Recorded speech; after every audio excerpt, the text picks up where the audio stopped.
us Dr. Shrikant Parthasarathy, who will provide us valuable insights on Master Your Academic Program. Dr. Shrikant's expertise and guidance will help you understand the expectations we have from each of you as responsible members of our academic community. He is our beloved academic chairperson and is a passionate educator with a PhD from Madras University. With 25 years of experience in industry, finance, academics, and research, he has made remarkable contributions in this field. We are privileged to have Dr. Shrikant guiding our academic pursuits towards excellence.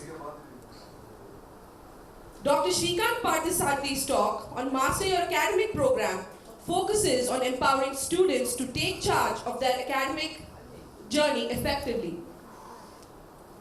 Dr. Parthasarathy discusses the importance of setting clear goals, managing time efficiently, and maintaining a balance between coursework and personal growth. I would like to request our academic chairperson, Dr. Shrikant Parthasarathy, to kindly take over.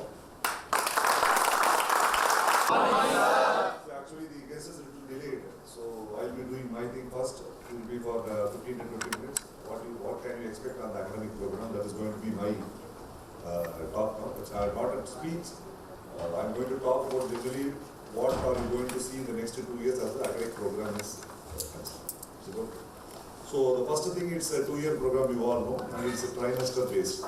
You all know what's a trimester, every 3 months, a trimester for every 3 months, and you will have an interim examination and you will go to the next trimester after that. Okay. So you are in your OP program. Now that will culminate into the outbound program on 8th and 9th. Okay. So you will be coming back on 11th. 10th you will be starting from Gokarna and will be coming back on 11th. Okay. So draw the 10th. So your foundation course will start from July 11th. In the foundation course, you have 3 subjects. What will be fundamentals of accounting? Second is about Excel. Excel is one of the important skills that you have to master now. That is everywhere and whatever may be your specialization. Excel is one of the important things you have to master. The next will be with about how to deal with the data. That's a precursor for business analytics and all the other things. So these are the 3 foundation course subjects you will be learning.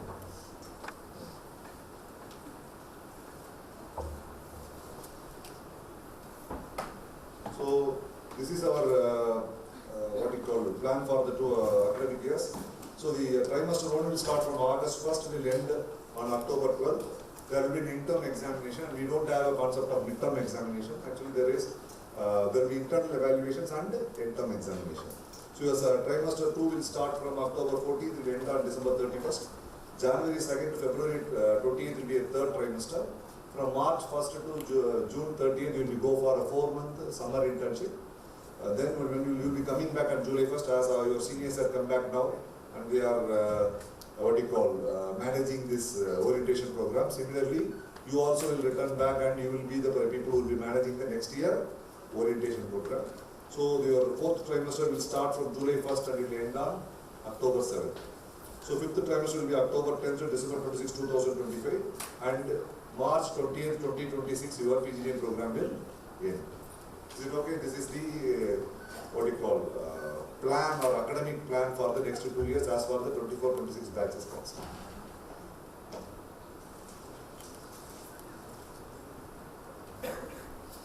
Next. So as you know, we have 3 major specializations on marketing, finance and HRM, and this book has already been given. So I am just reading from the student handbook, which has already been given to you. Okay, your minor specialization can be supply chain management and business analytics. For marketing, HR and finance also can be your second specialization. Along with you have 2 more minor specialization or secondary specialization, which is business analytics and supply chain. Okay, so we are going to, in each of the terms, these are the courses you are going to see, which you will come to know later. First 2 trimesters will be entirely core course, which will be common for everybody. Everybody will sit together and everybody will learn together. From the 3rd trimester, the elective will start. So we have, you have to take 11 major electives. You have to choose 11 electives from the major specialization, and you have to choose 4 electives from the minor specialization. And you all know that we are the PGDM program is a dual specialization PGDM program. So you have to choose 11 from the major and 4 from the minor specialization. So this is how it has been planned. So first 2 terms you will have only the core subjects. From the 3rd, 4th and 5th, 6th you will have electives along with the core subjects. Totally there will be 143 credits is the total credits you will have. And you in between you have 2 things. One is the internship that you, as I already told you, it is between March 1st to June 30th. And along with it, in the 6th trimester, you have to do a live project, a dissertation project, a live project or a dissertation project, we call that. So that also carries credits. Both the internship and the live project carries credit. Welcome.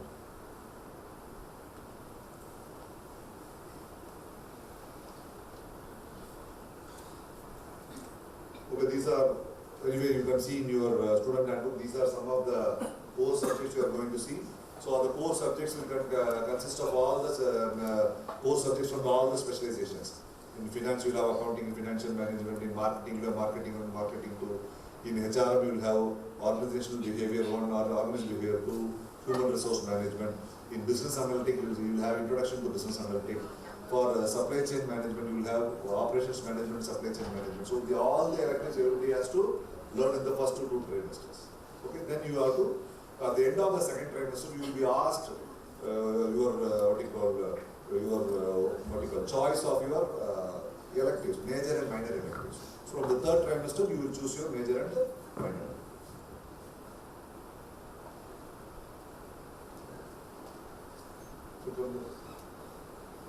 Okay. So each hour will be 70 minutes. Okay. Actually supposed to be 1 hour, but anyway we lose 10 minutes in attendance and bringing the class to order. So now every class will be 30 hours and every course will have 30-hour session. Normally it's a 3 credit means you are supposed to have 30 hours. So 37-minute hours will be 1 course. So to complete 3 credit course. So another important thing is in the evaluation. We have 2 types of evaluation. One is the continuous internal evaluation. Second one is the end-term examination. End-term examination everybody knows. You already would have done in your undergraduation. So the final examination, the 70% is the and 30% is the weightage for end-term examination. In the internal evaluation, you have quizzes. You know what are the assignments going to be assignments. It can be case studies. It can be projects. It can be any of the things depending upon the subject and the faculty's choice. So those will be your internal evaluation. It will run all through the three credits, that is all through the trimester. At the end, so you will be evaluated both on internal evaluation as well as the end-term evaluation. So to clear a course, you have to get 50% both internal evaluation and external evaluation. I hope you understand the significance of what I am saying. It's not that you get 50 out of 70 in internal evaluation and you get 10 out of 30 in interim examination. That will not count as you have cleared the subject. You have to get 50% in both the internal evaluation and as well as the interim examination. So what in order to go from in order to clear the first year and go to the second year, or in order to you be eligible for sitting in the placements. Once you go to the second year, you will be eligible for the placements. So there are 3 criteria you have to complete. You have to complete all the subjects in the first year. You should have cleared all the subjects in the first 3 trimesters. That is the first thing. Second thing is you should have completed a summer internship program successfully. You have completed and you have got the certificate, and that is what we call it as completing successfully. That's the second criteria. Third criteria is that there is a comprehensive viva is there. At the beginning of the 4th trimester, a viva will be conducted for the conceptual understanding you had during the first 2 trimesters. So it is specialization based. Finance students will be viva will be conducted on the finance specialization, for HR and marketing likewise. So it will be conducted on the major specialization. So it is a faculty panel, and where you will be asked questions about what you have understood in your first 2 trimesters, and based on your performance, you will be clearing the viva. So that is the once you clear that viva only, you are actually completed your first year. That's the, okay. In addition to it, that we have a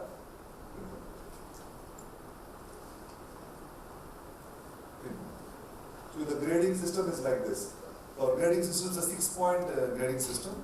So if you get below F, that is a total of internal and external evaluation. If you get below 50 marks out of 100, you get an F. So that it goes like 54 to 50, it is C, B, B plus, A minus, A. And if you get 80 and above, you are on A plus. It doesn't matter what marks you get. If you get 80 and above, it will be classified as A plus. So in order to be eligible for placements, you should get at least 2.5 out of 6. 2.5 out of 6 in the end of the first 3 trimesters. So then only you will be eligible for the placements. And in order to get a degree, you should have got a CGPA of 3 out of 6 overall at the end of the 6th trimester. Do you understand? We doubt you are having about anything to ask. These are all the criteria for you to, these are the bar that we have said in order for you to clear and go to the second year.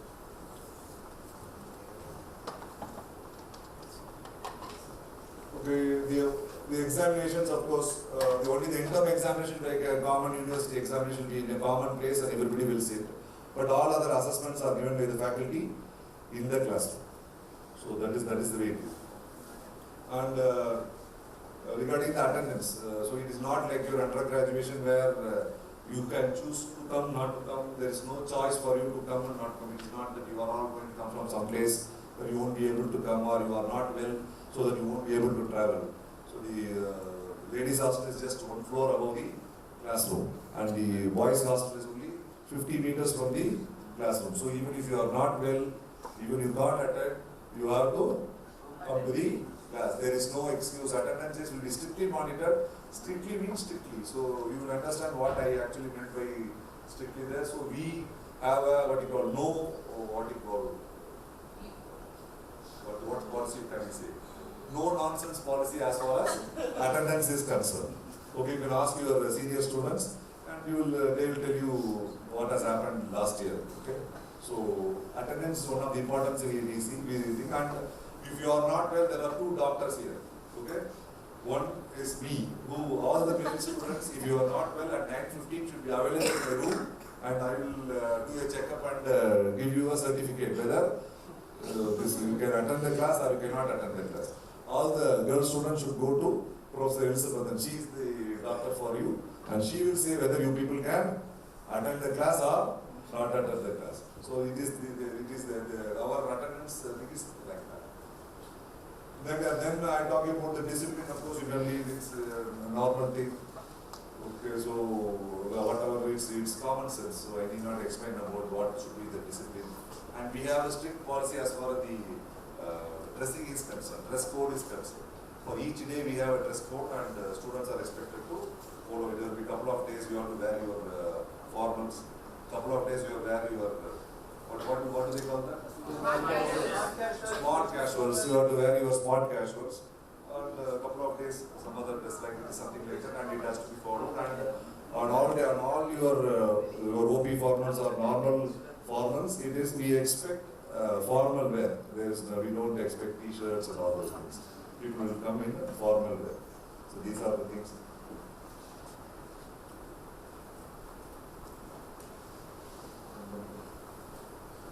So I think these are the things I wanted to talk about. So these are things you can expect in the, anything else you want to know, you can ask.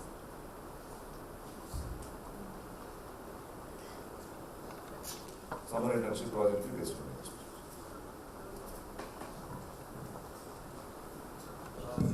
As a same point, my friend asked, he asked about light project. Where is the mic? Destination The use project. of mic. Do we have to do one for major and one for No, only dissertation project will be based on your major specialization. That also is based on your major specialization. Sir, if Minor. So you can do it. See, that you can do it, but without disturbing your other academic commitments, you can do it. Nothing more. Okay, thank you.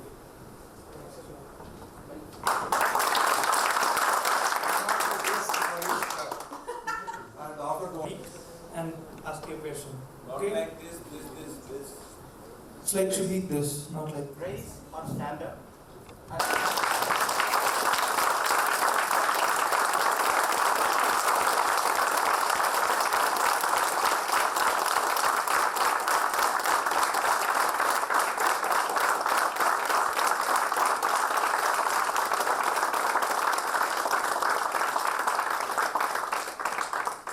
please take your seats. Thank you.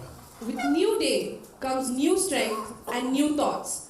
With that, we commence the second day of our orientation program.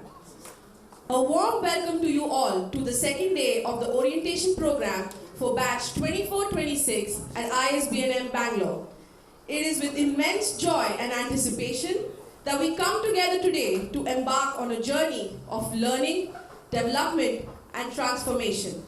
Before initiating the event, I request everyone to please put their phones on silent mode.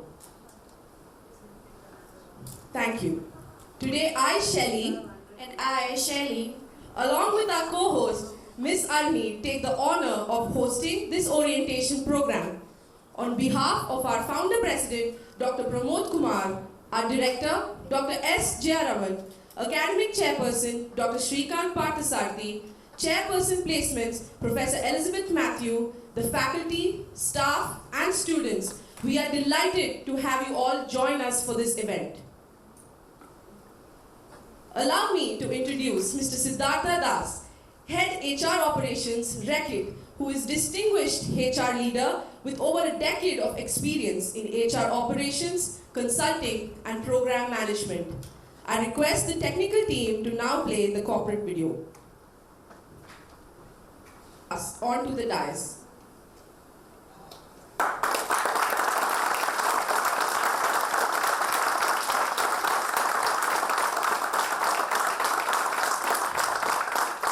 I would now request. Yes, please. I would now request Ms. Sanjana and Mr. Anish to present Mr. Siddhartha Das with a floral bouquet.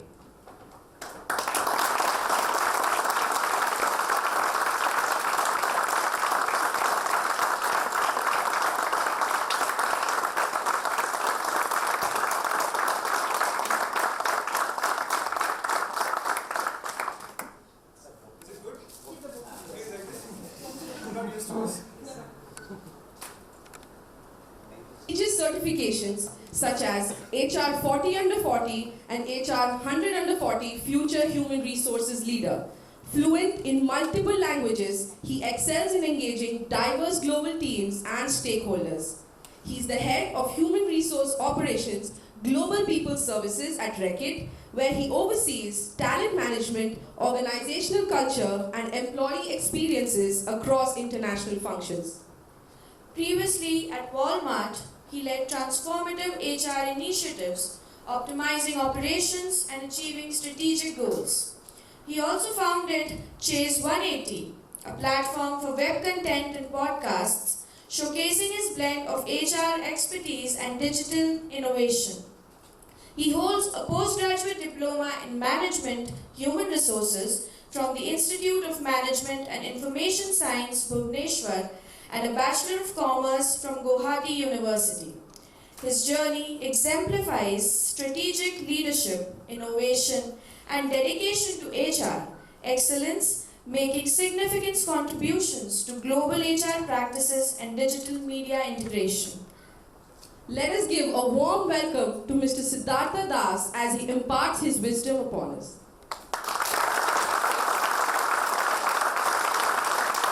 You can call me Sid. You don't even call me Siddharth. Everybody calls me Sid.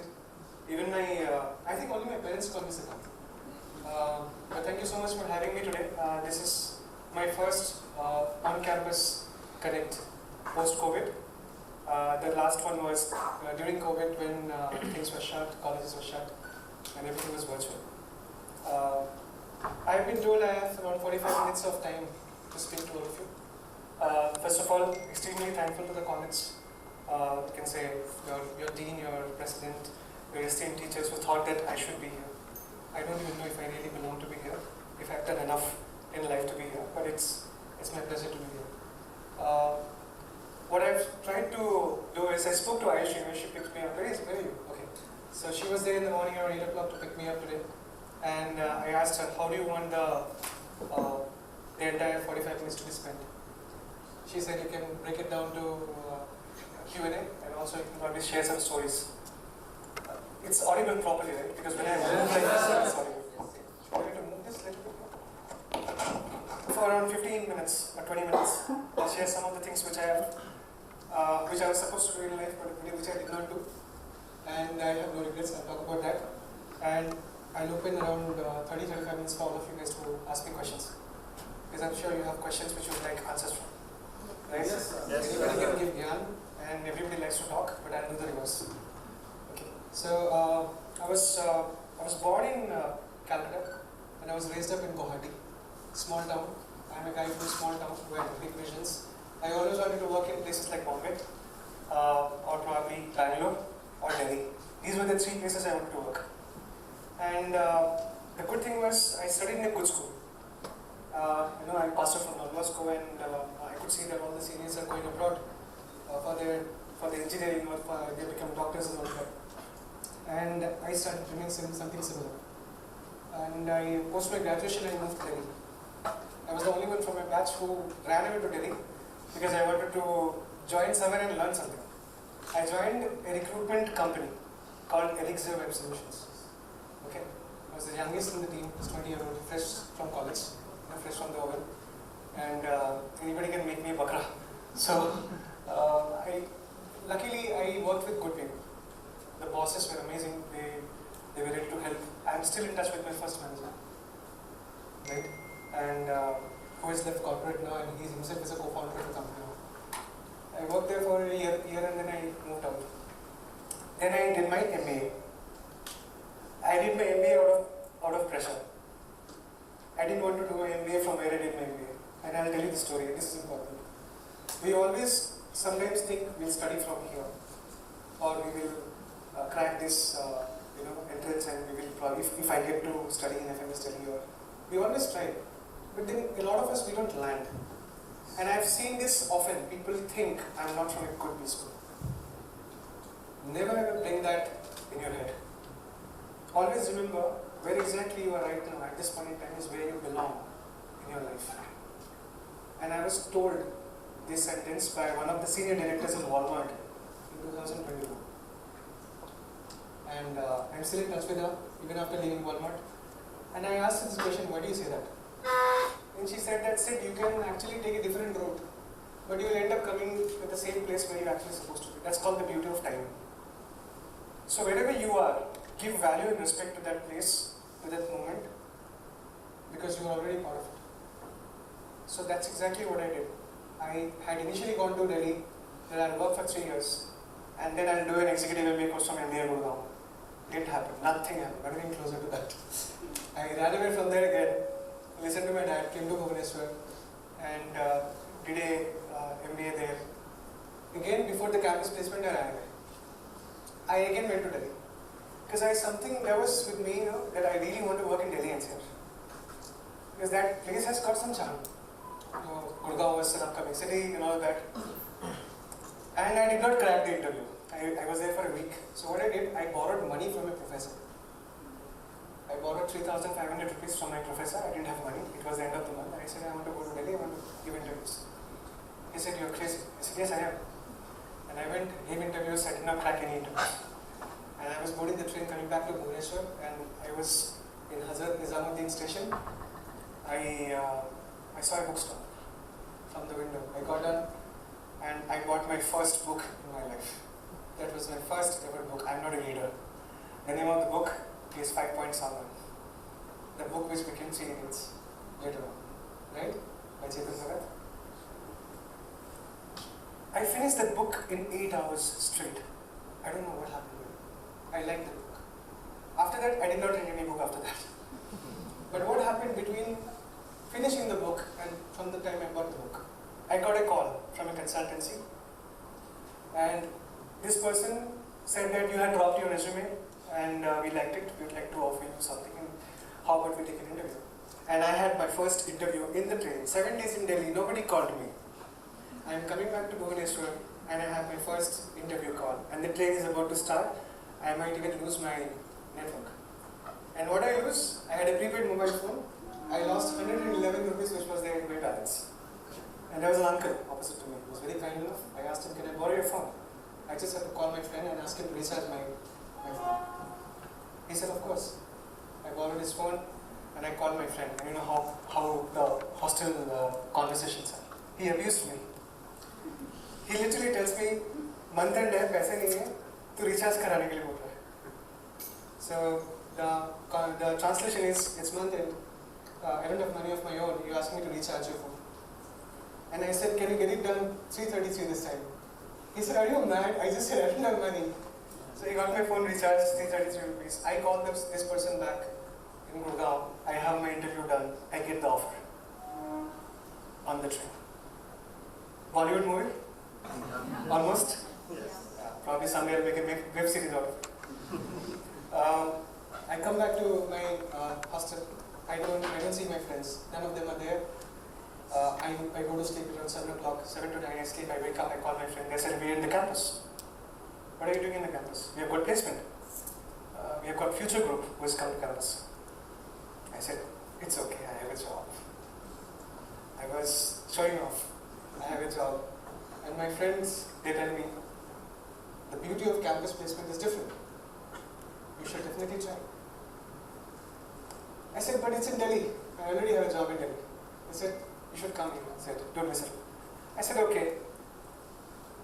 I take a shower, I grab my suit, I run, and again I'm late. I was always late in college. So I was always the backbencher. All those people in the backbenchers, I love you all. I was always a backbencher, I was never a frontbencher. So I enter the campus and enter the class. The door makes some noise, the back door, when you open it. So everybody got to know that I am entering the class. Everybody's head turned. And that's where I got my attention. So everybody knows now I'm a backbencher and I'm a latecomer. I could not escape anyone. Now, what I'm going to talk to you about is interesting. And it's not just a story. I'll tell you this because this is my life's greatest story. And what happened after that is history. Today, if I am here, is because of the decision I take. So what happened after that? I sat in the last bench, along with two of my friends. And when they were talking about the salary, the compensation slide when it came, the most important, all of you love it, right? This is your package, this is your fixed variable, so and so. Loans in the back of your head, I have to pay back my EMI. And the money which was offered is actually 20% higher than what was offered to me on the train. So me along with my friends, we had such good coordination. We exactly knew what to do. We did not talk to anyone, each other. All three of us, we just stood up. And we went and sat in the first bench. The panel, there were 5 people who came from Future Group, including the regional HR head, the GM of marketing. So we have a very mixed panel, head of supply chain. So it will be a panel interview. It will not be a solo interview, right? GDPI, all of that. They saw us again. For the second time, people saw us. And for me, it was the second time. So I have +1, correct? We had 120 people who sat for the interview. 7 people got through. I was the last one who got through. I didn't expect. I just came in through. But I got through. And then I went back in the evening and I was asking my friends, I have 2 jobs now.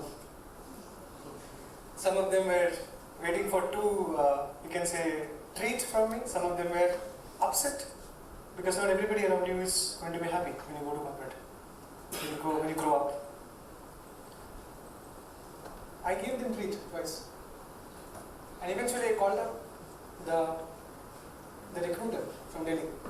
And I said, I would like to let go this opportunity. I have got a campus offer. And I'm sorry for not joining your company. And he said, Sid, absolutely fine. You should go ahead with the campus offer. I would ask you to go ahead. Everybody doesn't get it. I said, okay. I am still in touch with him today, even after 10 years. I am still in touch with the people whom I worked in Bangalore, in Future Group, and nothing has changed. Now, the decision which I took that time, I let go Delhi, I let go my dream job of working in Gurgaon. You know, everybody who was going to Gurgaon used to look up to them. Gurgaon, that time Gurgaon was booming. I let go, I killed my dreams. And I chose something which I don't know where I'm going to. I chose retail. I didn't even want to join retail. I wanted to join tech. That company was tech. I had a beautiful future because I wanted to work in Delhi for a few years, then move to Bangalore. That was my whole target. It was all planned. It didn't work. Where did I go? Not Delhi, not Gurgaon, not Bangalore. I landed in Calcutta. That was my first job. Beautiful city. Tremendous amount of history. Great food. Enough reasons to spoil me. Correct? And I got spoiled for 6 consecutive years. I worked in Calcutta for 6 years in a row. I started off with retail, and then, like to say, I don't want to talk about my CV. It was already done by your peers. But what I want to say is, the first 6 years of my career in Calcutta was the most formative years of my life. And I really worked. It was important not to ask, I want this, I want that. It was just to accept whatever was coming my way. So my question to you about my story, let's not talk about Calcutta, let's go back to my story. If I have to ask you, what was the most important thing about my story, about my job placement? From the time I said I started talking with the mic, till the time I landed in Calcutta, what do you think is the most important thing according to you? Which one caught your attention? Okay, here's first, you're second. Go ahead. So you can sit in now. That's fine.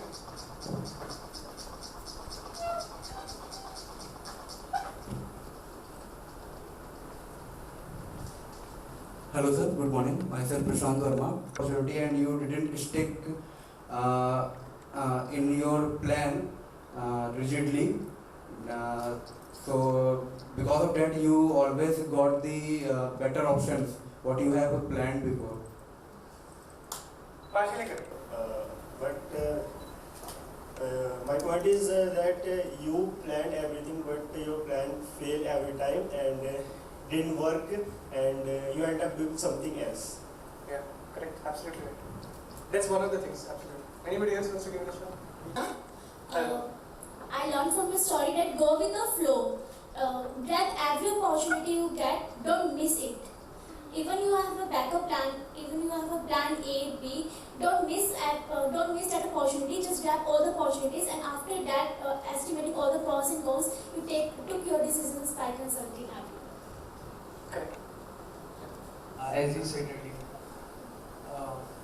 I liked in your story that connection, network, as you are still in connection with the people with whom you worked 10 years ago, or with your friends, colleagues, even professor and all that. That network, I think, is the best thing of your story. Thank you so much. That's actually the most important part about it. Anybody else wants to give it a shot? Anybody? I'll tell you why. Myself, Shiva. Right. From what I got in your story is like you took every opportunity that came to your way, and even in field you went ahead and gave it your all, and you also like networking. As I said, networking is also one of the important things in life. In case when we are in management. Okay. Yeah. Good morning, sir. I am Abhinav Soni. Actually, you try to get out of your comfort zone. You never hesitate to take steps, and you never hesitate to make networks. So that's what I observe. Yeah. Thank you. Hello, sir. Myself, Janeshwar Ranjan. Sir, I learned from your story networking and always go for a better option. Interesting. You change jobs very frequently. It's okay, just kidding. Sit down. Hello, Sid. My name is Nitin, and I can relate to your story because I am also same. Really? Yeah. Don't do everything I did. Can I tell? Yes, yes. Actually, I want to be an actor or model, but my parents want me to do MBA. That's why I came here. But yeah, as in your story, I see that whatever is written in your faith will come to your hand, and no one can snatch that.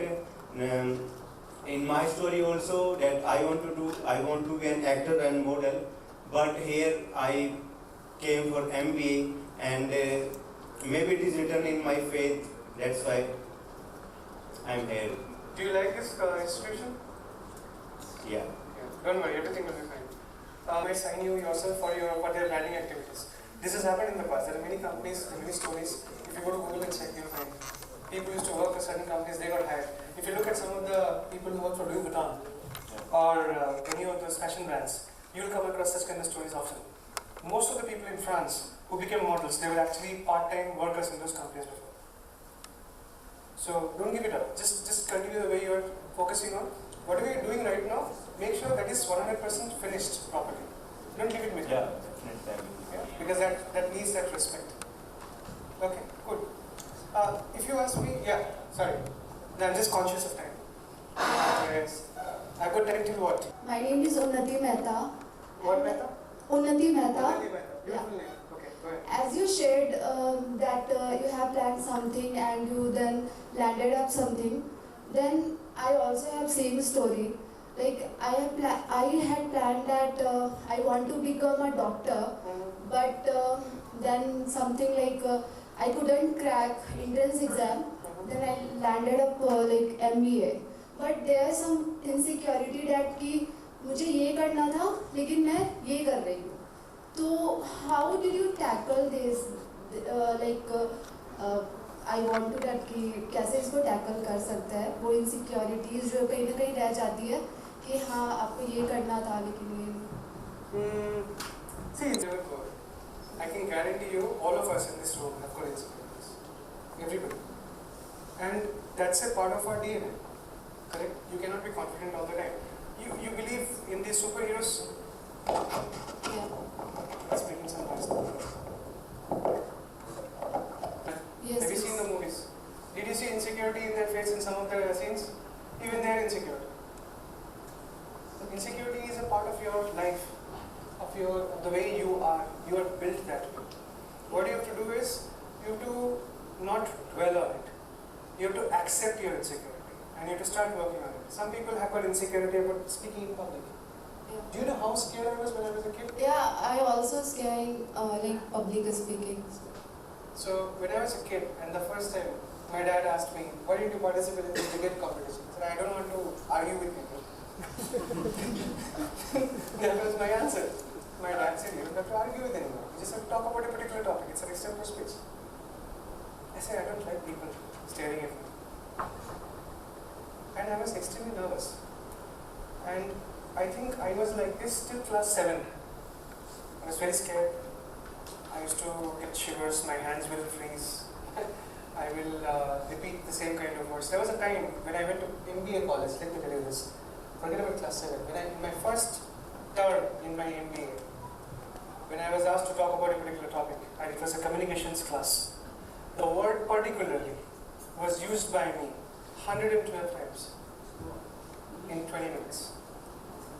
Dr. Sharmila Subramanian, she's a dean in another B school now. She counted it. She was so meticulous. She is the daughter of an army man, and the army man was our dean. Sorry, our placement head. When I asked how was my extempore, she said that. So I was struggling even in my first year of MBA, which means it's not too long a time that I became this. Which means I was trying all the way. So keep trying, keeping aside, but you have to accept what is there in you. A lot of people don't accept, they think, okay, if you have that attitude, you're dead. When I interview people, I always look for attitude. I don't look for talent. All the campus interviews I go for in Bangalore, or all the interviews I've taken so far, be it virtual or face-to-face, I have never asked anything about your curriculum till date. I only look at attitude. I look over confident people, I reject them. I don't like them. Because I know this guy is going to create a ruckus here. Always focus on building your confidence level to an extent which is required. Because trust me, when you go out in the corporate, the only thing that matters is your behavior. You know, nowadays, whenever we do performance appraisal, right? Height percentages, everybody waits for, right? Yes. There are two parameters now. in today's world. It has changed. It is not just performance as to if you have achieved your goal or not, whatever target was there. It's also behavior. So behavior has equal weightage in today's world. And every single time people are observing everyone. That's the worst part. And that behavior pattern, what happens is when we have conversations among our levels as to who should be promoted, who should not be promoted, we have this debate. Because everybody wants their team members to be promoted, but only 5 positions are there. So we have to come to a conclusion. Okay, fine, we've got 50 people. For example, in this room we put around, 58 people. Imagine I'm a recruiter. Can I hire all of you if I've got 5 positions? We'll debate, right? Same thing happens in corporate too. And at the end, we boil down to behavior. Other people will say, you know what, this guy behaved with me like this once. What kind of a guy is? I have nothing against guys. I'm using the word guy a lot. Don't take me differently. Just giving an example. So acceptance is everything. Number 2, start working on it. Have a mentor. A mentor will be able to help you fix things very faster. But be careful when you choose a mentor. Don't be in a rush. If somebody is walking up to you, hey, I want to coach you. You should ask this person, why do you want to coach me? Always ask why. You should know before plunging in. Don't accept everything. So that's the answer. Sorry for keeping you busy. Okay, thank you. We can get into Q&As. I'm sure there are a lot of questions and answers. And I'll cover the rest of the. How many of you are sleepy? Be honest. Because I used to be very sleepy when these kind of sessions used to happen. None of you are sleeping. No. How many of you are lying? No one. I'm not doubting. I'm just being honest. It's okay to be drowsy. Anybody has any questions who you want to ask? Yeah. Can you start the Q&A? My name is Armi Rai. What are the key changes that you face while you are recruiting?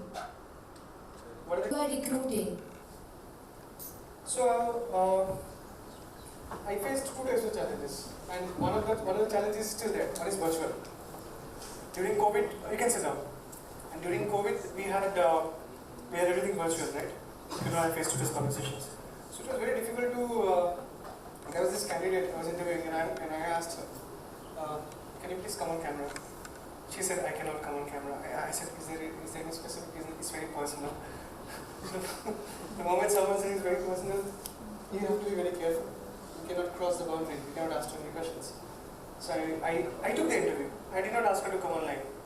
And then I went back to the recruiter and said, "What kind of candidates you are shortlisting? They don't even want to come on camera. Don't you have the expectation set?" They said, "No, the expectation was set." So I let it go.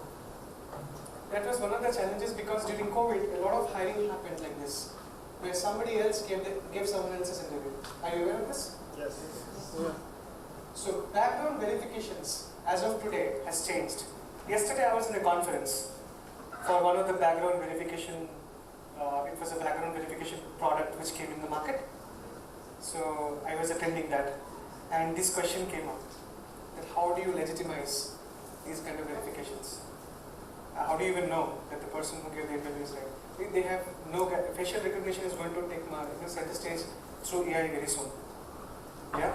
So that's one of the things. The second thing which I face is sometimes I'm really interested in a candidate and I want to really know more about the candidate. But the candidate doesn't let me talk. So I just ask one question and the candidate will take 15 minutes to finish that question or give the answer. So you are not letting the interviewer allow you to know you more. That's a flaw. I have this 30 seconds principle.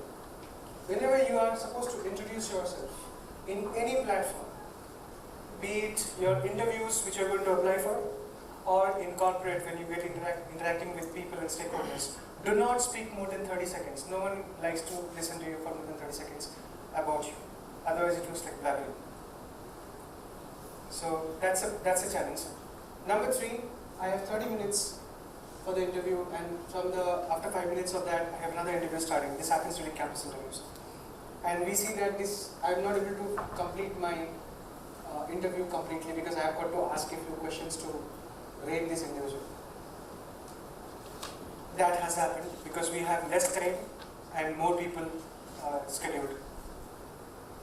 As a recruiter, the toughest challenge is to close the position.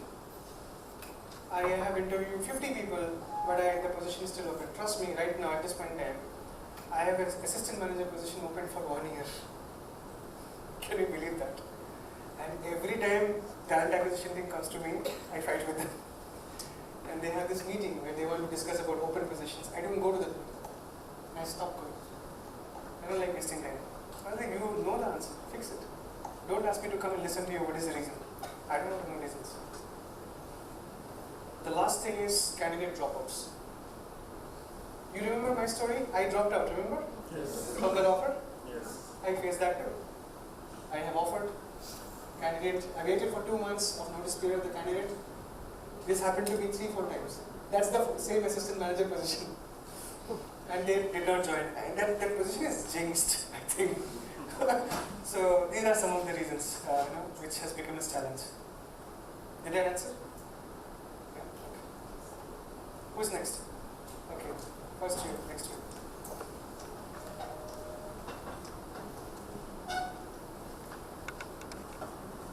Good morning, sir. Okay, sir. Resume play very important role in interview. But sometimes if slightly mistakes in resume, then you give chance to the student or you reject him. Okay. Listen, important question because that's your first interaction with the company, right? So try not to make any mistakes in your resume. Don't. A lot of people I've seen, they've used different fonts. So you follow the ATS methodology. How many of you know ATS? Fantastic. The rest of you who don't know, please Google. There's something called ATS, Automatic Tracking System. And all companies, they follow ATS methodology to screen resumes. If your resume is not as per the ATS format, it automatically gets rejected and it doesn't even reach the recruiter's eye. Okay? And that's one of the reasons a lot of people don't get calls from the organizations or from the companies. The second thing is, do not make your resume look like a newspaper. A lot of people have got 3-page resume, 4-page resume. Even with so much of experience, my resume is 2 pages. Because I'm supposed to keep it 2 pages. If you write everything in the resume, there's nothing left for the recruiter or the interviewer to know about you. So always have that surprise element with you. There's something which should be kept with you and not be told on that document. Okay? So don't make that mistake. Don't use repetitive words. A lot of people use the word, and. The word and is used a lot. I've done and this and this and this and this. Don't do that. Break it down into bullets. Always use keywords when you create a resume. When a recruiter is searching your candidates for a particular profile, they are using keywords. For example, business analyst. Business analyst will have keywords like data interpretation, machine learning, SQL, VBA. You will have Python, data analytics. The word analytics also, data separately. These are the keywords. Make sure these are the keywords. If you are applying for a business analyst role, you have these keywords mentioned. If somebody wants to join, for example, how many of you know shared services as an industry? Okay, go to my LinkedIn profile. I represent the shared services industry, which is probably one of the biggest industry and booming industry right now. In shared services, there are things called capabilities, capability centers. So any organization, take a name, they have got a shared services department. Accenture, Cognizant, Capgemini, ExxonMobil, Shell, Gallagher. I was talking to the head of HR, CHR of Gallagher yesterday, and we were talking about the shared services team, how it is shaping up, and he had some issues which he was talking about. So if anybody wants to apply for shared services, the first keyword is shared services, HR shared services. Then you've got finance shared services. Then you've got tech shared services. Shared services has become the next go-to place, trust me. I started my career as an HR business partner. and then I moved to shared services myself because I fell in love with that. My first shared services experience was with Capgemini, and I did not look back because it's very organized, it's very well defined, everybody's roles are equally split, and people know in terms of SLA as to when this task is to be completed. So, to your question, keywords play a very critical role. Do not make grammatical mistakes, God's sake. Use Grammarly. If anybody using Grammarly, okay, use Grammarly. Please do. There is a free version. The free version is enough. And am I done? You raised your hand. No. You use Grammarly. Okay, cool, perfect. Sorry. So Grammarly is extremely helpful. You don't have to go for the premium version. The free version is enough. And if you want to understand, you must be asking, how do I find an ATS format? Basic question, right? Go to Google and type ATS format resumes. There are templates available. Download one of the templates and then you can create on your own. There's another hack. The other hack, you guys have Microsoft Word in your laptops? Go to Microsoft Word, go to the search bar, type resume format. Do you know it is available there? Yes. Perfect. See, some of you are already ahead of time. So do that and all set. Also do one thing, go to Google and check best formats of resumes for a fresher. Words like fresher must be used in your, don't write a HR leader. The other day I saw one of my ex-team members, he went to Dublin, passed out, did his MBA with flying colors, and immediately after that he writes on LinkedIn, below his name he writes HR leader. I'm like, you leader nahi hai, just give yourself some time. Some people are pompous. This is exactly where you get rejected. There was an article which came up on LinkedIn by CHRO recently, and he questioned about an individual. See, nobody is trying to judge anyone's capability here, but fact is fact. Right? You can't write a seasoned HR leader with 2 years of experience. Then what about the people who have got 30 years experience? They're joking around. They're not. So this is where you create a barrier. Don't make those small mistakes. These are very small mistakes. Some people make it. Don't make it. Please be active on LinkedIn. It's my favorite tool. I love LinkedIn. I have made tremendous amount of networking through LinkedIn. And trust me, yesterday when I went to the conference, at least 10 of those people I met for the first time. Even though they were on LinkedIn with me for the last 10 years. So be active on LinkedIn. LinkedIn is a fantastic place which will teach you. There are free courses in LinkedIn. If you can take the LinkedIn Premium, nothing like it. Because it has a lot of other courses as to how to prepare for interviews and all of that. But I would strongly suggest LinkedIn as a, don't spend time on Instagram, it's a purpose. Go to LinkedIn and spend some good solid time. Cool? Perfect. What else? Sorry? Somebody else had a question. You had a question. Good morning, sir. I'm Aishwarya. Aishwarya. So, the effectiveness of training programs in HR. First of all, love conduct training, right? The values related training. You have to. If you don't do, you'll get notification from your boss. You don't want to get notification from your boss on a follow-up in the first 30 days, trust me. And you get 30 days to close those trainings. The other training, the other part of training is also split into two. Number one would be competency specific. So how many of you exactly know the word competency? What is the meaning of competency? Skills and ability to perform. Scales. Okay. So how did you understand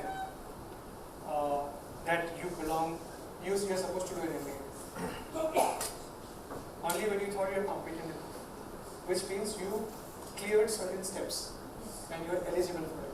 Competency is nothing else but the ability to fall into a particular platform or category where you have achieved certain criteria and abilities to do a particular task. Right? Right now, for example, let's talk about Racket. You showed such a beautiful. I was telling you, I'm quite surprised with the video which you showed because it made me nostalgic. Because when I joined Racket, that was the first video which was shown to me. Okay, yeah, I went back 2 years in there. So when I joined, so we've got the shared services competency framework was designed by me. So thank you for asking that question. We have got 4 layers of competencies across 4 different parameters. Okay, we start off as a beginner. For example, all of you, if you join Reckitt, I hope so, you will be starting as a beginner, right? Next is proficient. Somebody who is an expert. 2-3 years, they are doing that particular task or activity, and they know end to end. What is the next level? What do you think? What could be after? Please sit down. What could be after proficient? Sorry? Leadership. So if SME is proficient, what would be after SME? What do you think?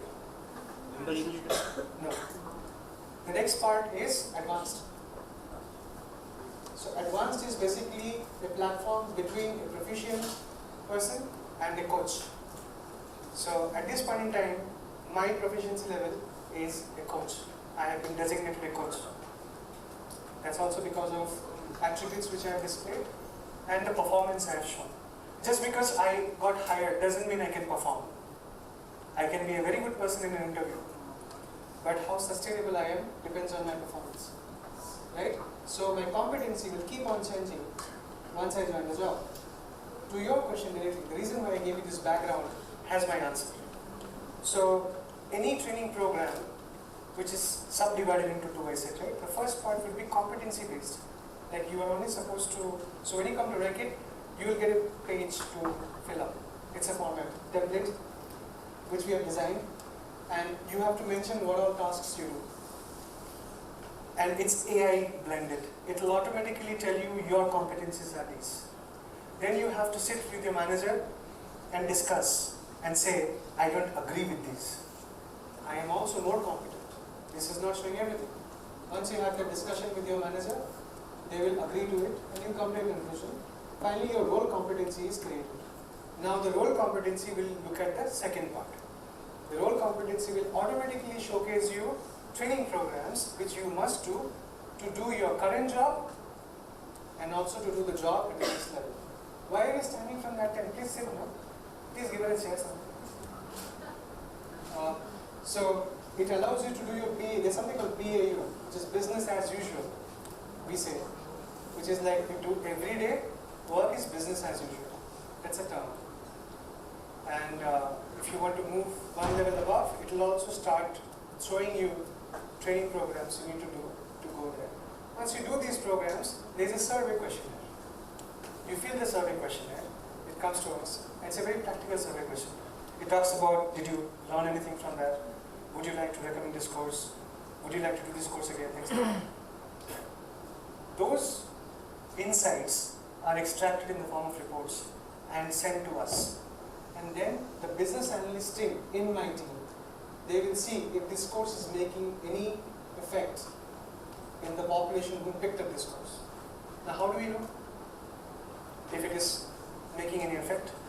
We sent another email to the sales head, the marketing head, the supply chain head, the R&D head, and we asked their information. Do you see changes in the competencies of your people after they did this course? Are they doing better or worse? Now if they say they're doing great, we go ahead. If they say no, we still have some gaps, we remove that course. Because that course creation has involvement in the form of money. So we save the costs. Does it answer your question? Yes. To an extent. Cool. I think somebody else was there. Anyone else? Okay, you're next. I think he's raised first. Sorry, we'll come to you later.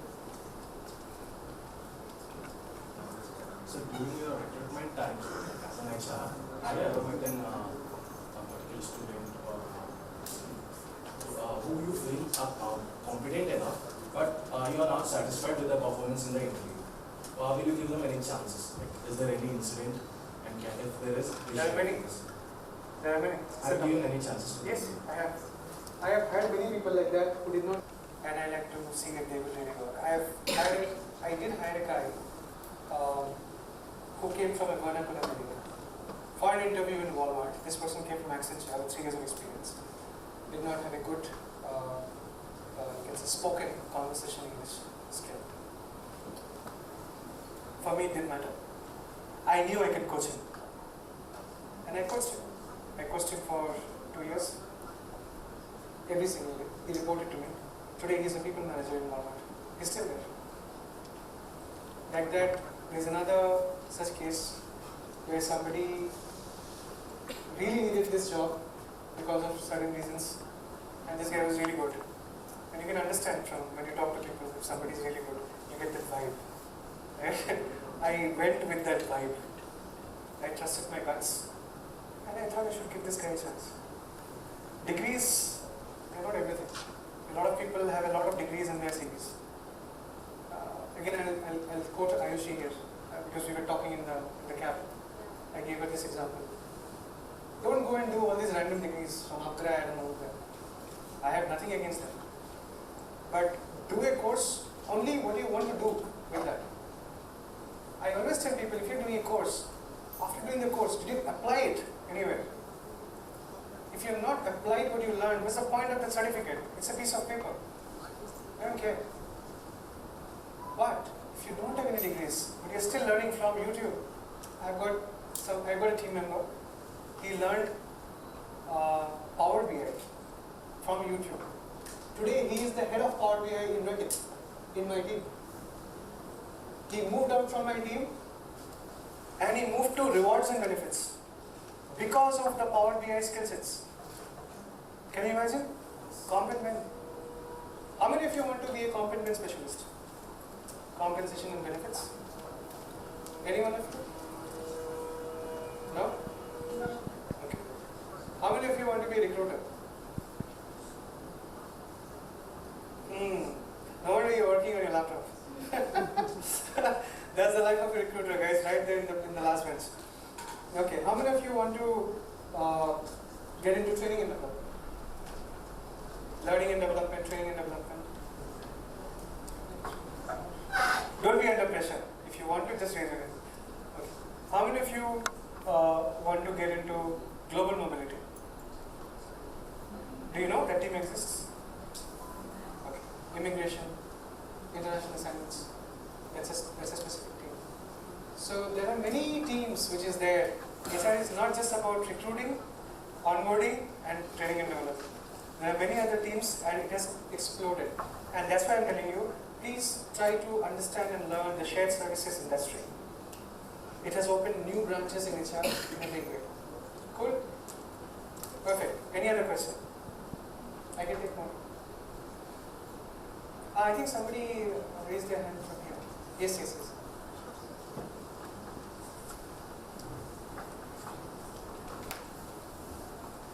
Good morning, Siddharth. I am R. Saiteja. Actually, your logo racket is so eye-catching to me. God, you asked me such a tricky question. I should have been prepared for this. So this is the new logo I joined Racket. The previous logo, if you see, it was different, right? It also had the, if you have studied about the history of Racket, it has changed over time. Racket Coleman to Racket Becky is eventually Racket because the Coleman separated from Racket. So the actual logo, I'll be very honest. What's your name, you said? Sai Teja. Sai, I don't lie. Okay. And honestly, I forgot the actual reason why the logo looks like that. I swear I forgot. So I'll not try to go, cover up with an answer. But then it has definitely got to do with three things. There are three different businesses which we have, which is health, hygiene, and nutrition. It has got to do with that. And if you look at Racket, the purpose of Racket is to basically make the world a healthier place. Okay. And sorry, what was the other part of it? How does Racket contribute? How does it contribute? Yes. To the world or to the world? To the world. Yes. So Racket contributes in different ways. Obviously, first of all, it sales. Without sales, the Racket company will not survive. So I'm sure all of you have got Racket products in your home, from Dettol to Lysol to Harpic and all of that. But the other thing which Racket really focuses hard on is sustainability programs. Right now, we are targeting the net zero program. How many of you are aware of net zero programs? You guys have heard about net zero programs across the world? Net carbon, the whole concept of reducing carbon dioxide in the climate. Yes. Right? So Racket is trying to get away from plastic packaging to paper packaging. our first product was the brand called Finish. You know Finish? Finish is a product of ours. It's basically the powder for washing utensils, dishwashing. So Finish was the first product where we went from plastic to paper. So likewise, we are trying to get into a more environment-friendly pattern of doing business. We have launched the refill for Dettol. How many of you have seen? You've seen? The small sachet? It's actually powder. You can just mix it. So this is how Reckitt is contributing towards a healthier environment. We are just not talking about it, we are also doing things. The other thing which Reckitt does very proactively is, do you guys know Amitabh Bachchan is associated with us through the Dettol campaign? Swachh Bharat. So Reckitt has been a strong contributor towards the Swachh Bharat campaign. Amitabh Bachchan is one of our leading ambassadors, and we have programs in the rural areas where we focus on sanitation, and we have built enough, you can say, infrastructure to support the rural. That's another thing. The last thing which I would talk about, Reckitt is extremely strong when it comes to inclusion. We are an extremely strong propagator of LGBTQ. We have been trying to be inclusive when it comes to people across different regions, and you'll find one of the most diverse communities in Reckitt. I mean, the first time when I went to UK last year, and I went to the CHQ. CHQ is basically corporate headquarters. I was quite stunned. 50% of the resources there, they were not from UK. They were from Barcelona, they were from Malaysia, Singapore. I'll tell you why. They did not hire from there. Reckitt has this brilliant concept of retaining talent. The moment you complete 2 years, you are eligible for an international transfer. If there is a position opened in Singapore, Malaysia, or UK, or Netherlands, or Barcelona, I would have to go to Barcelona. You can apply. And if you have the right skill sets, competencies, who asked me about training? Yeah, you asked me. You can actually go through. You can take a transfer and go. And if you take the transfer, you have to apply it through the global mobility team. That's why I asked about global mobility. Okay. So yeah, that's how we are inclusive, and we have got a very strong cultural interface. Did I answer? I'll grab some water. Who wants to go next? Sure. This side is very quiet. GPA अच्छा नहीं है.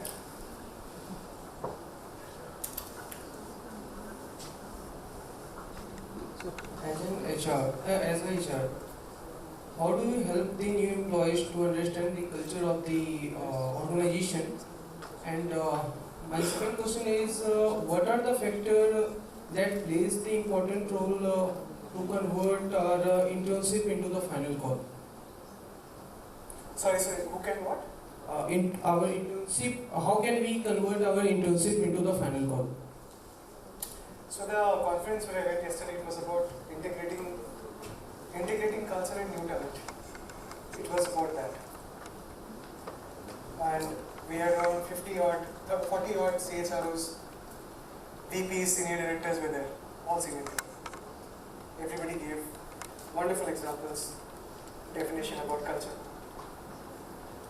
And they said that culture is all about values, we should do this, we should do that. I was the last one to go. If you ask me what is culture, it has 2 words. The day we stop impressing people and allowing them to live the way they are, that's when you set the first benchmark for culture. That means you're free.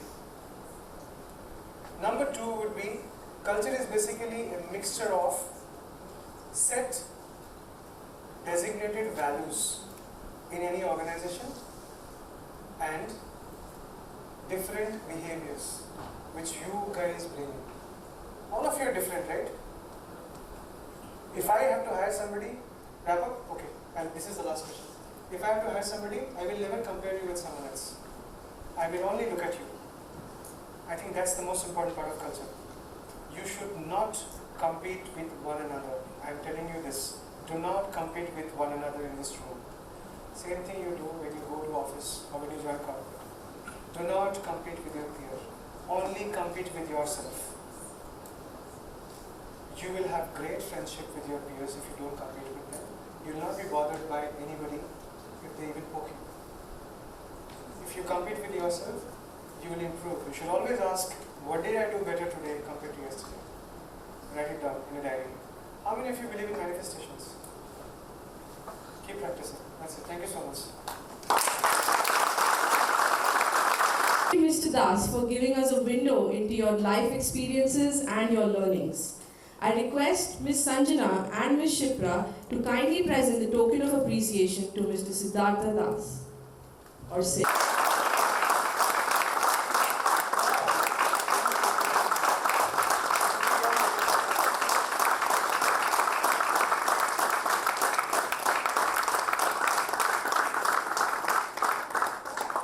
I'll get one more picture. No? I'm hosting this. Just kidding. Thank you so much.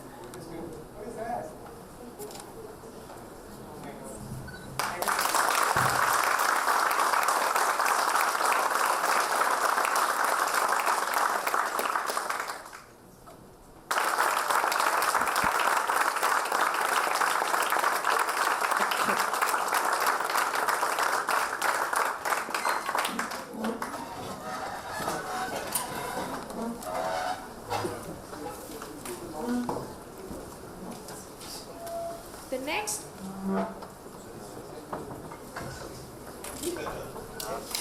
The next guest who will be addressing the gathering is Mr. Muralidhar Pai, Executive Director and Chief Technology Officer, Maverick Systems Limited. Mr. Muralidhar Pai embarked on his distinguished career in technology with early roles marked by pioneering initiatives in digital innovation. I request the technical team to now play the corporate video. Please escort Mr. Muralidhar Pai onto the dais.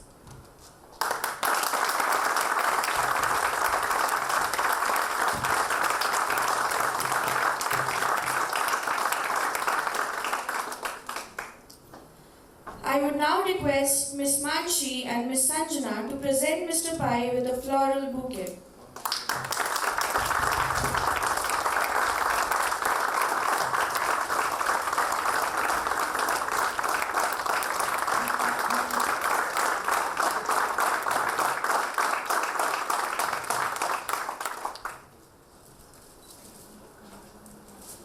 With impactful contributions at myiris.com, where he led the development of a market-leading personal finance analytics platform, setting the stage for his future endeavors.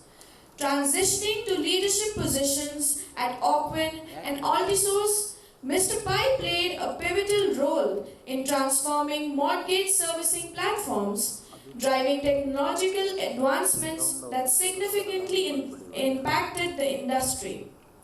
Joining Tesco, Mr. Pai led extensive engineering efforts to enhance e-commerce performance and product engineering, leaving a lasting imprint on the UK's retail landscape. Currently, as Executive Director and Chief Technology Officer at Maverick Systems, Mr. Pai continues to lead the charge in digital transformation.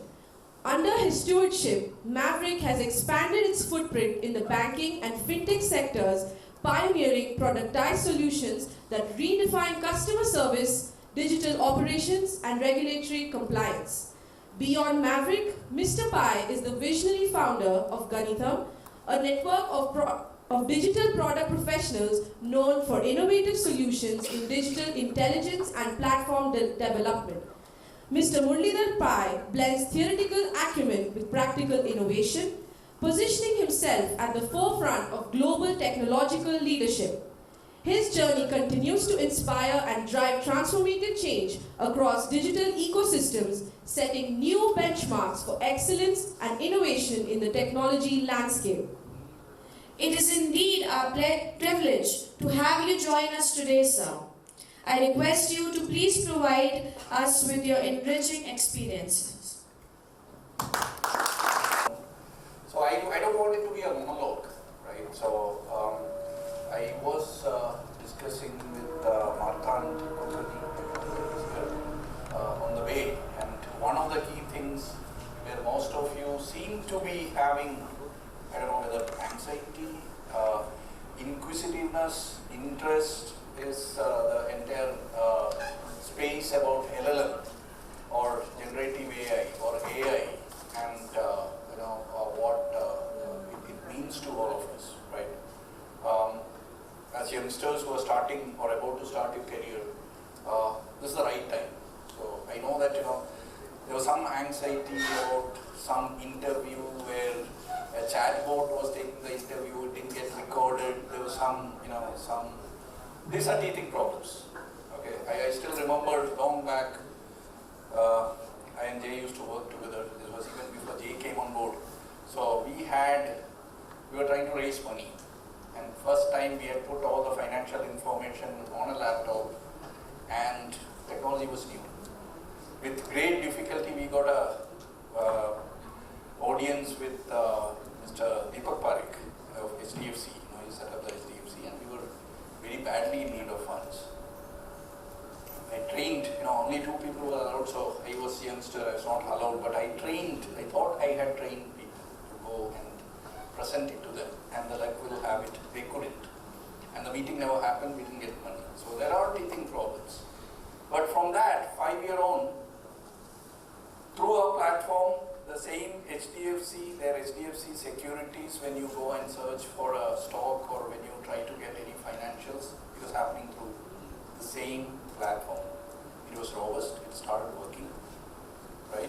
So that one experience shouldn't. So what does it mean? I would put in as the entire technology change is conspiring to make us better. It is not necessarily or not at all a bad thing. Only thing which it takes away is from some exclusive folks, it is taking away that exclusivity. I'll try to explain what it means. Today, if I have a specific ailment, I can maybe afford very good healthcare and get some real experts to look at my data, which is what they will primarily do, and say that these are the things, 2 parts. One is data, second is experience, which we call learning. Now what has happened is, through huge investments, many companies, there are at least 3 big ones now, more will come in. We have one Indian one also, I was commenting about it yesterday by Mr. Gurnani's new company, who was Tech Mahindra CEO. So what they have done is they have taken all this data, and just the way humans will learn, how do we learn? We learn by going through the same thing, trying to find some common patterns, right? And somebody is more learned because of 2 reasons. One, your mind is so fresh that your grasp is faster, so you can process much more things faster. That's the reason why NVIDIA is the most valuable company, because it has a technology which can do this much faster. Second is it gets a lot of experience. That's with a lot of data. So interestingly, the new statistic says that by 2027, most of this ChatGPT, Anthropic, or Llama, or any of them, would have encoded or learned from any written word in all languages put together. So first notion is don't try to compete with them. You are not trying to compete by memorizing, understanding the nuances. Leave that to the machines. Whatever you say that, no, these are too much of the details, we'll leave that. But what you can do and what you have to do, otherwise market will make you do it, is to co-work, co-live with this. Okay?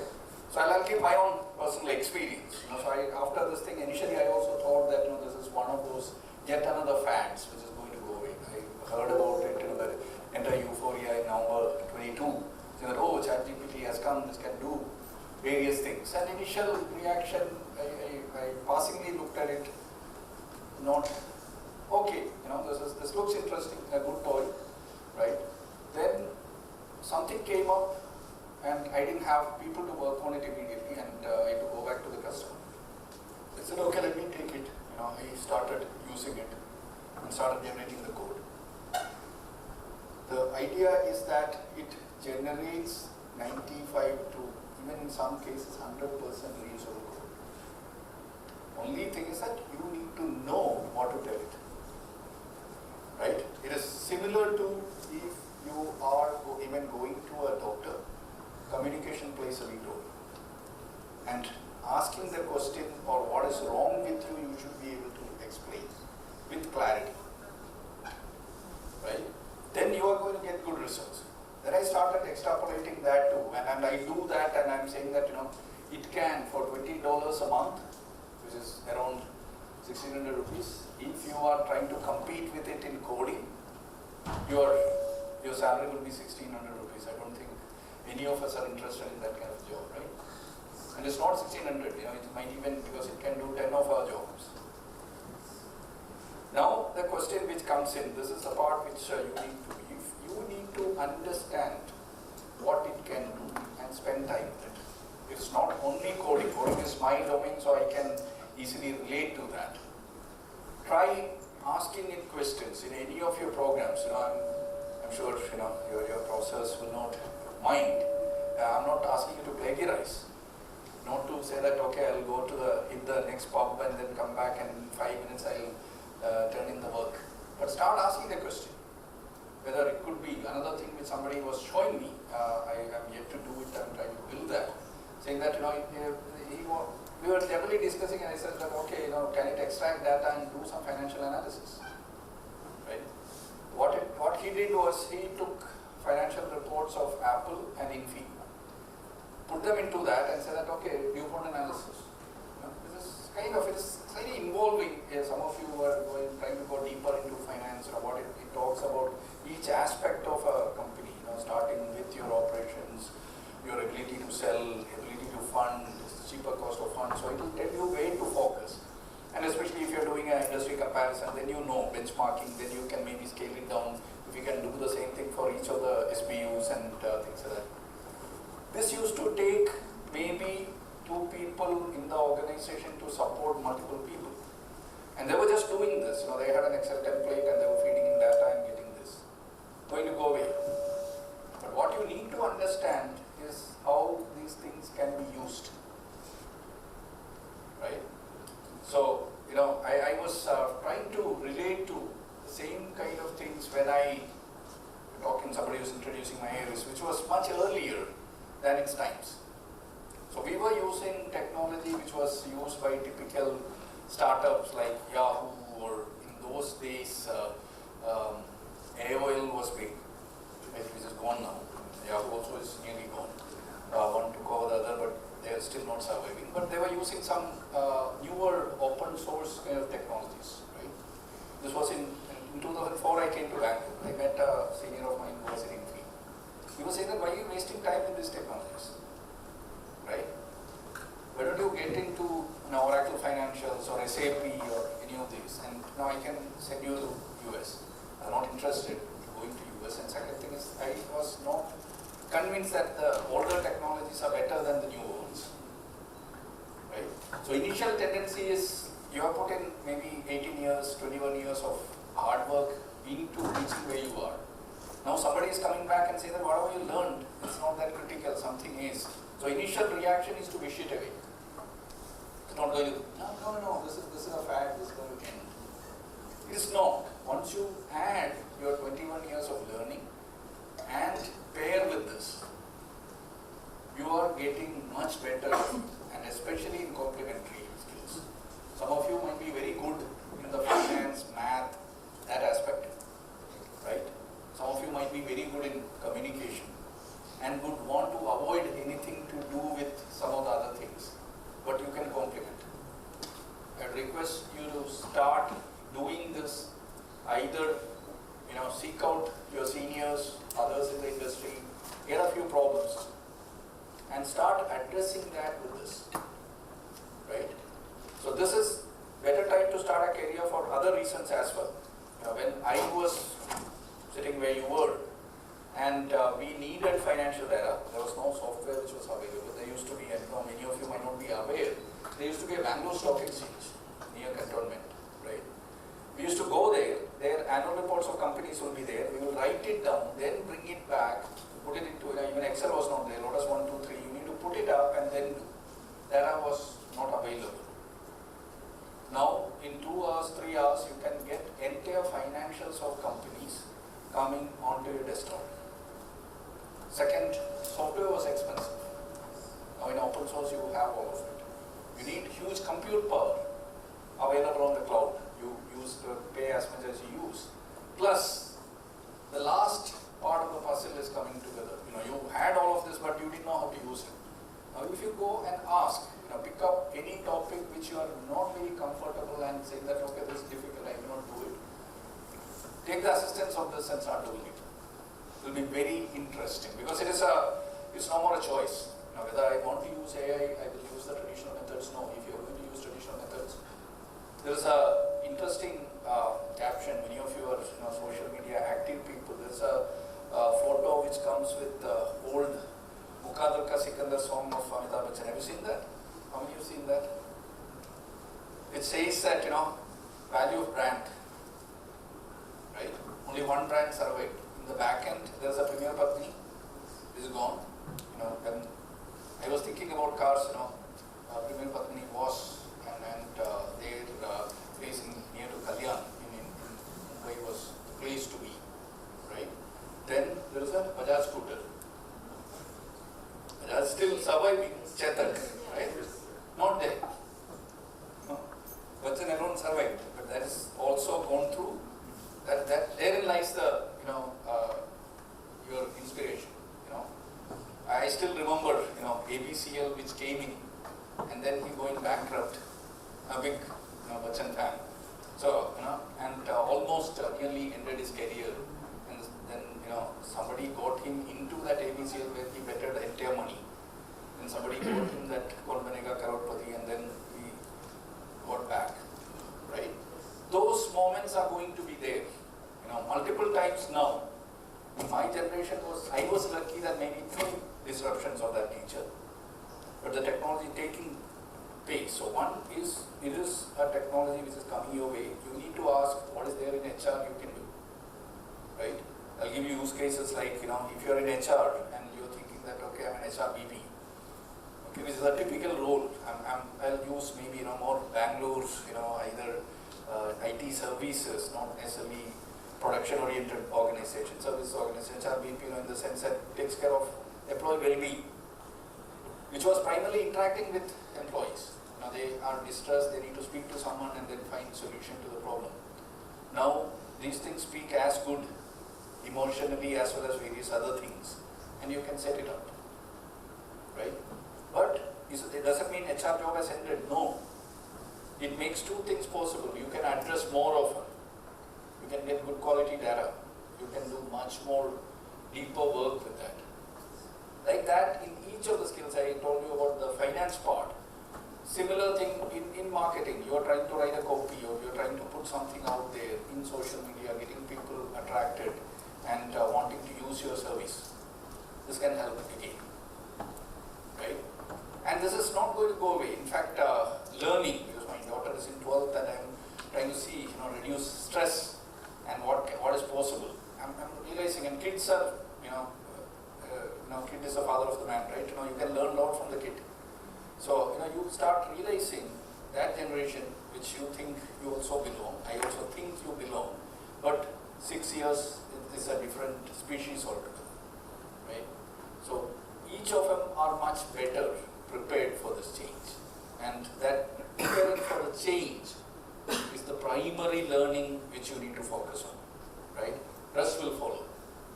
So it is not something which is going there to take your job. If you are prepared, it is going to propel you to the next level if you can spend time and understand. And just like machines learn, humans can learn. And early part of learning is not fun. It is frustrating. You're suddenly realizing that whatever you might have spent, burned midnight oil, or taken huge pride saying that, okay, I know this particular analysis better, or I know how to solve this. And then you are asking, it is, if you have got 8 out of 10 for that assignment, that computer is getting, maybe 20 out of 10. Right? It is that good. It is really PhD good. Right? So it is not to compete with it. what is it doing? It is only enhancing your capacity. Whatever is repetitive, it can do.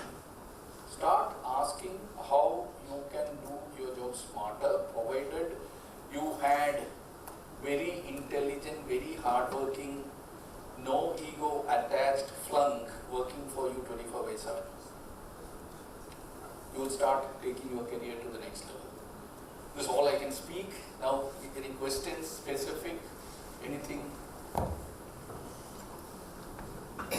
Can be more interactive, okay? If we are losing our own time, we can step out because this is a passionate topic for me. Ask you that suppose we have two persons, one is of 15 years old and another is of 30 years old, and both are having AI in nowadays. So 15 years old is starting his career and learning all the basic things itself like PowerPoint, Excel with the AI. Okay, and the 30 years old has learned all things manually, but now he gets the AI. So according to you, who will perform better? The questions have a habit of, if you ask a wrong question, you will get the right answer, but still you're wrong, right? So, the question is wrong from point of view who is better. It's not a competitive sport in the world, right? What can, both are at certain level. Both can propel them in much better situation. I will put in as, I will put an oldie, 54-year-old. Nobody codes at my age, but I am slightly wired wrong. Somewhere there is a short circuit which has happened, I still code. But I was not able to do it because coding is will not pay. My boss will not pay me for coding, right? So he will pay me for something else. So I can propel myself to the productivity part, right? There are two gaps, right? What does a youngster don't have? Youngster doesn't have the experience. Yeah, the experience need to come, but you can use. That's where I want, if time permits. I don't know how your schedules are. There is a video by Salman Khan, not shirt opening Salman Khan, but dimag opening Salman Khan, the Sal Khan who runs Khan Academy, right? He talks about AI. He's on the committee of AI, ethical AI for White House. Okay, he talks about, and he has created something called Khanmigo. He says how AI can be used to help you learn. When you're saying helping you learn, it is about processing things faster, right? What is the experience gives you? Experience gives you, tempers you, saying that, okay, if I touch a hot topic, hot subject, I will burn. Yes, it is not exactly as learning from that particular mistake, right? Or otherwise, but it can reduce the gap. So for a new person who is starting up, it's a good learning tool. It can give you all the inputs, right? For the other person, it is giving you productivity. So one thing which will happen, some of you are going at HR, the pyramid which is there, saying that at various levels of experience, so you are a management trainee, then you are, maybe an associate manager, then you become manager, then you become group manager, director, vice president, whatever. Those levels will get crunched. Because many of these things, there are two parts. One is the relationship and experiential part, which you will have to anyway go through. Those for that humans are needed. But just to recollect what happened and bring it to practice, there will be.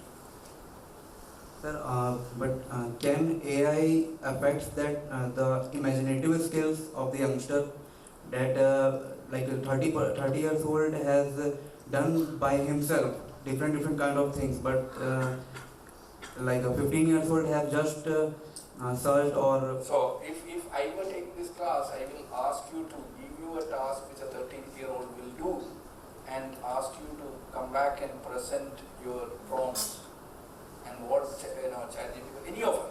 I'm not specifically partial to one or the other, right? I have two challenges. I don't want to pay that $20 because I think this should be workable only if normal Indians can afford it. For normal Indians, $20 a month is still, it's that much is what you pay for, even less than half of that is what you pay for your entire mobile bill, right? You start doing this, pick up a problem, don't be too abstract. Say that, you want to write a research report on a company, right? I would have done maybe, 50 or 100 companies. So I know, I know that P&L, this is how you analyze, balance sheet, this is how you will analyze, this is how you will look at the prices, this is the industry, SWOT analysis, whatever, there are various frameworks. You start with saying that how do I do a fundamental analysis of a company? It will give you. Then you say that, okay, this is my data, can you help me with this? Right? You might not get it overnight, but you are not waiting for your boss to go to whiteboard and explain. This is the traditional way in which that subject matter expertise is built. Does it make sense? Yeah. Try out one. It is, and I know that some of you might not have done engineering, might be thinking that you are technology shy, but all of you, how many of you are here without mobile phone, without WhatsApp, or without, right? You are all technologists, by the way. Each mobile phone has, I used to work for an IP company.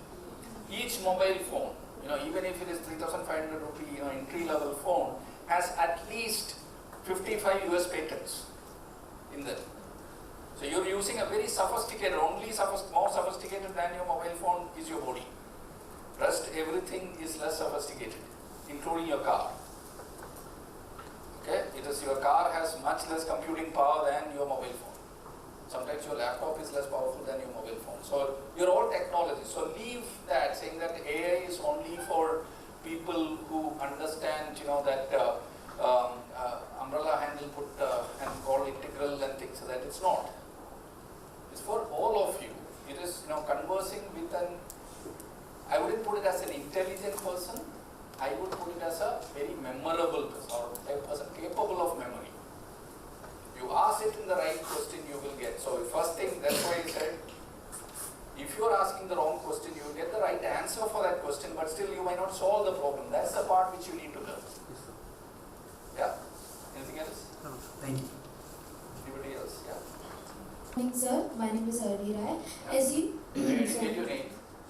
Arni Rai. Arni Rai. Okay. As you lead the charge in digital transformation, what are the challenges you face?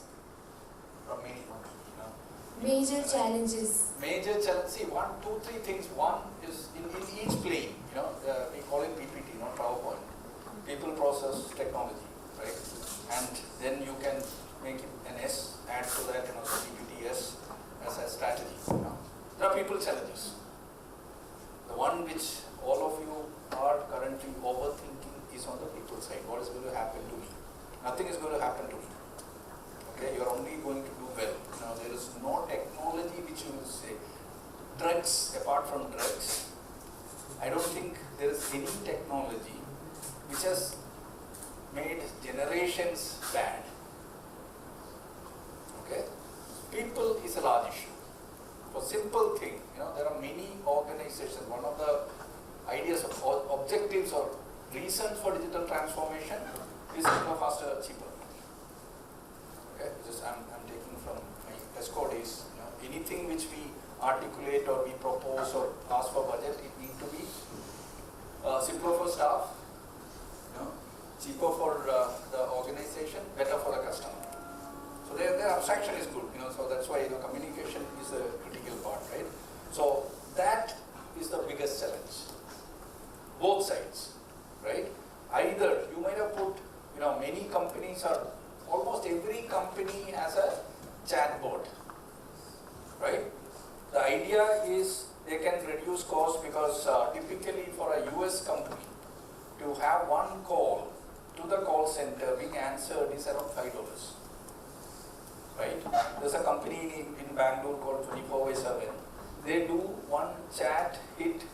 This is before LLM days. Okay, now LLM would have replaced them also. They were charging something like 2 cents. Okay, an Indian call center company charge $1. So they don't want. So everybody win-win. If the customer also is happy, but they were not getting that interface right. Right? When will you call a company? When you have something to talk to them, right? Or you are stuck. And if it is getting that interface right, many of you would have used it at some point of time. You will go, you know that that person is not able to understand. But these things you interact and just put in any of them, even the usual problem you have with your own bank, you put it generally on ChatGPT, it will give you better answer how to resolve it. So, but now it is empowered with the local information. So that is first is people, right? People need an interface which they can, and whatever is getting replaced. It is the experience engineering is one. It's not easy. It's an iterative process, right? Second is the process. Earlier we were, even now, if you go to any of the nationalized banks, especially in places where there are a lot of retirees, you will see that near to the salary day, they still go there, give a check, collect money, right? We haven't been able to replace that experience with equally good or more compelling. So that is one, it's nothing to do with digital, but you need to reimagine, rethinking. Process, how will you do it? Right? That process itself is extremely painful. Many places it gets dropped. Okay, you need to collect information. For example, many ads you would have seen. This is maybe 4 months ago, 5 months ago, there used to be this ads of KYC. You would have heard the know your customer, which has to be done for all the banks, and they were Standard Chartered was advertising saying that you can do video KYC. Virat Kohli's wife used to come on that ad. Right? They were expecting child, and she was expecting, and then she would come and say that, okay, I can open the account. While it looks simpler, you try to do it, you will find it funny. Right? Either your camera is not working properly, right? You are trying to show it and it will come back and say that, okay, it is not legible, approach the branch or call the call center. This is called experience break, which happens, customer experience break. That's the largest killer. Third, even when you go to, and then there are underlying technologies. You have your core banking built in one technology. Your experience is built on another technology. They have some challenges in terms of how they can integrate and work. Right? Same as the challenges which you will have. I think friends are sitting together. If you interchange them, and two tables have to interact, there is an overhead. It will not go smoothly. And in technology, it's even bigger. Right? Last but not the least, data. Most of the organizations, that's where I earn a living. Most of the organizations are not very smart about how they manage their information. Information is not available together, not well known, well defined. So there are situations where she will publish a report on, in fact, I think one of your seniors was there with Jairam, and we were discussing, he was saying that he was presenting something to his supervisor and somebody else is presenting. One is saying 5% growth and another person is saying 3% degrowth for the same region. Why? Are they trying to misinform? No. Process is broken. They are taking one set of data, coming to that inference, another coming to another set of inference. But when it happens to the same customer, right? It happens to all of us. You get at least, I tell people saying that, I don't know whether my wife remembers to call me, but Bajaj Finance or Kotak Bank surely calls me. Right? And nowadays HDFC also started calling me, and HDFC I have a relationship older than my wife. Okay? And they know entire finance history, but they still will call me and say that, personal loan. Right? So that's the other part. So, and each of them, is it not getting addressed? It is much better now. Right? People have fancy terms saying that customer 360 or total customer value, or they will say the segment of one. All those are very beautiful concepts, not implemented well. Right? Many of the digital transformations end up being a Frankenstein's monster. Right? The monster start going to the customer, customers will run away. Have I answered your question? If we can go deeper into each of them, that's a high level. Yeah. Do you think AI will take over the banking sector? And will the people be welcoming it? Tell me that's a wrong question. Relevant question. But I would change the question slightly. Will the repetitive tasks in banking can be done better by the machines? The answer is yes. Okay. If you really look at it, it's not original for me. I think there was an Indian CEO of Citibank who once said that banks are nothing but information processing units. What do banks do?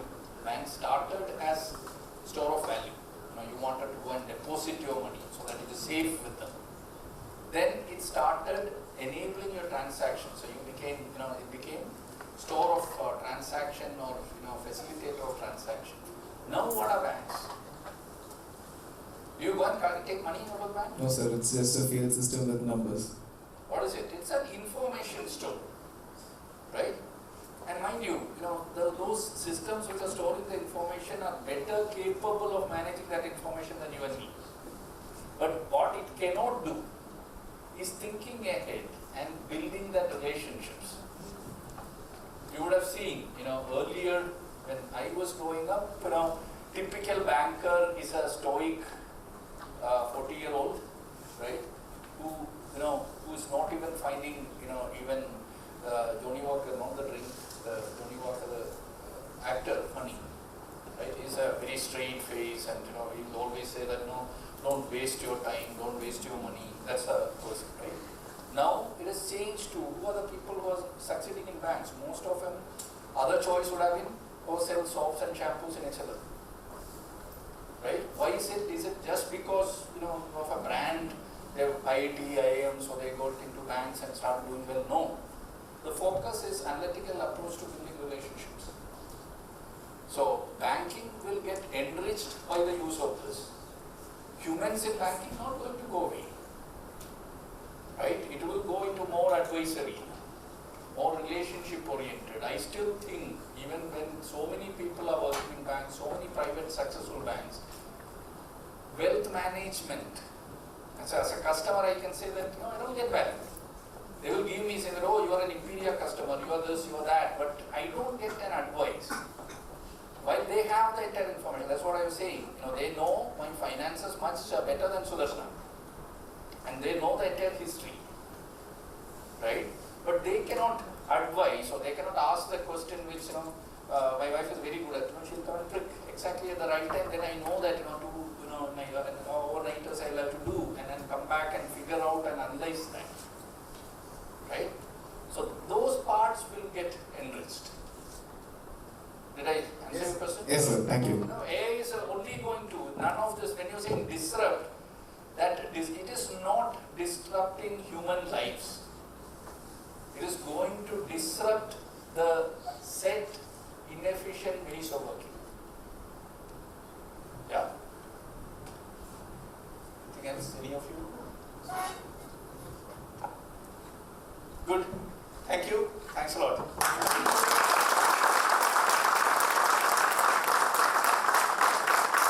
For a thought-provoking session, I request Mr. Siddharth and Ms. Sanjana to kindly present the token of appreciation to Mr. Muralidhar Pai.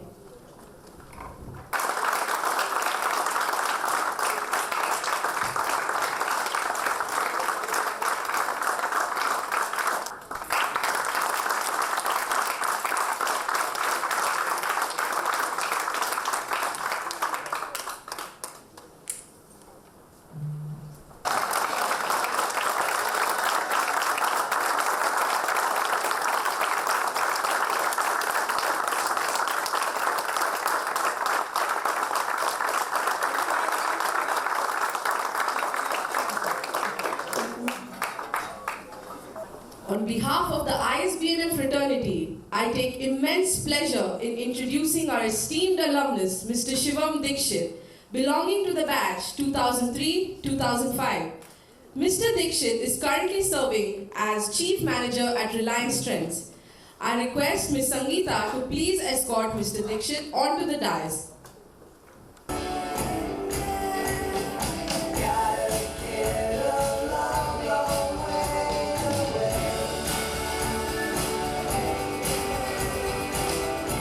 Because the world can't wait to see you again.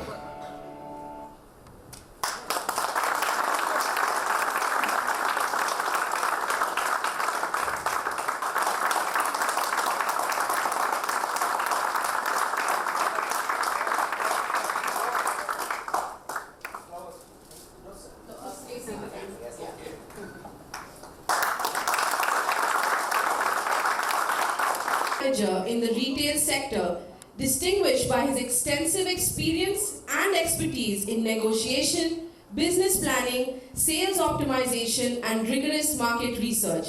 He holds a postgraduate diploma in business management with a specialization in marketing and related support services from the prestigious International School of Business and Media.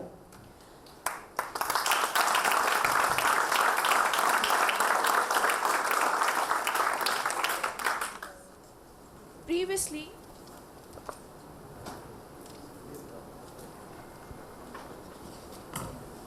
Mr. Dixit held the position of Senior Manager at Reliance Trends, where he further solidified his expertise in strategic management and operational excellence.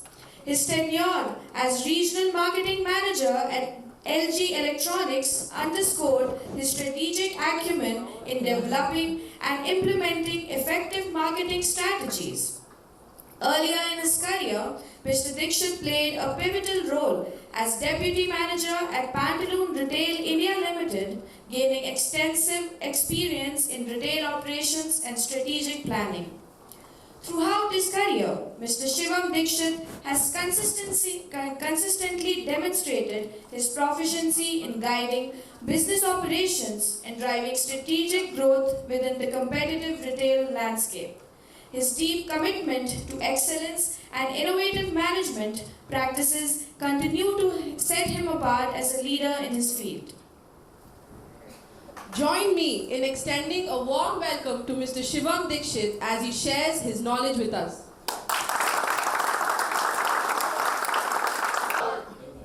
This kind of audience actually you don't require much of this, huh?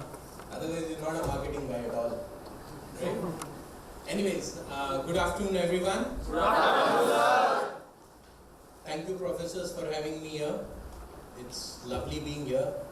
You can see the dress code that I am in because I want to be part, of the students group rather than a corporate guy or a lecturer or somebody who would like to talk about what about do's and don'ts, right? That's what Professor Jaraman told me. Yeah, he was a professor during my time also, so I held him high regards. PK sir, was there.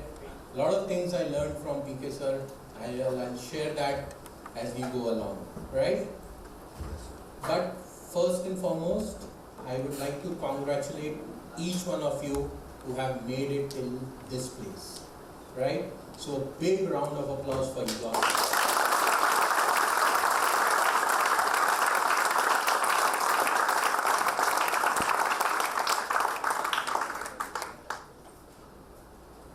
Quick show of hands, right, before I really start my talk and things that are going to follow. How many people are there from metros / state capitals? When I say show of hand, it has to be up straight, yeah. Straight, madam, not 45. It should be around 90, yeah, like that. 6, 7, 8, 9, 10, 11, 12, 13, 14, 15, 16, 17, 18, 19, 20, 23. Audible? Yes, sir. Okay. So 28 people out of the batch size of? 49. 49. Good strength, yeah. Tier 1, Tier 2. Great. So, being a marketer, I want to know what my audience is, right? So that's why I asked. Before I start with this presentation and before I share what I want to share, whatever I have learned over a period of last 20 plus years experience, right? I want you to pen down what is it that you are looking for in this particular talk. Take a minute. You don't have to instantly put pen and paper together. Take a minute. Think why you have joined ISB&M or MBA, right? And then write that question. Take a minute. Time starts now.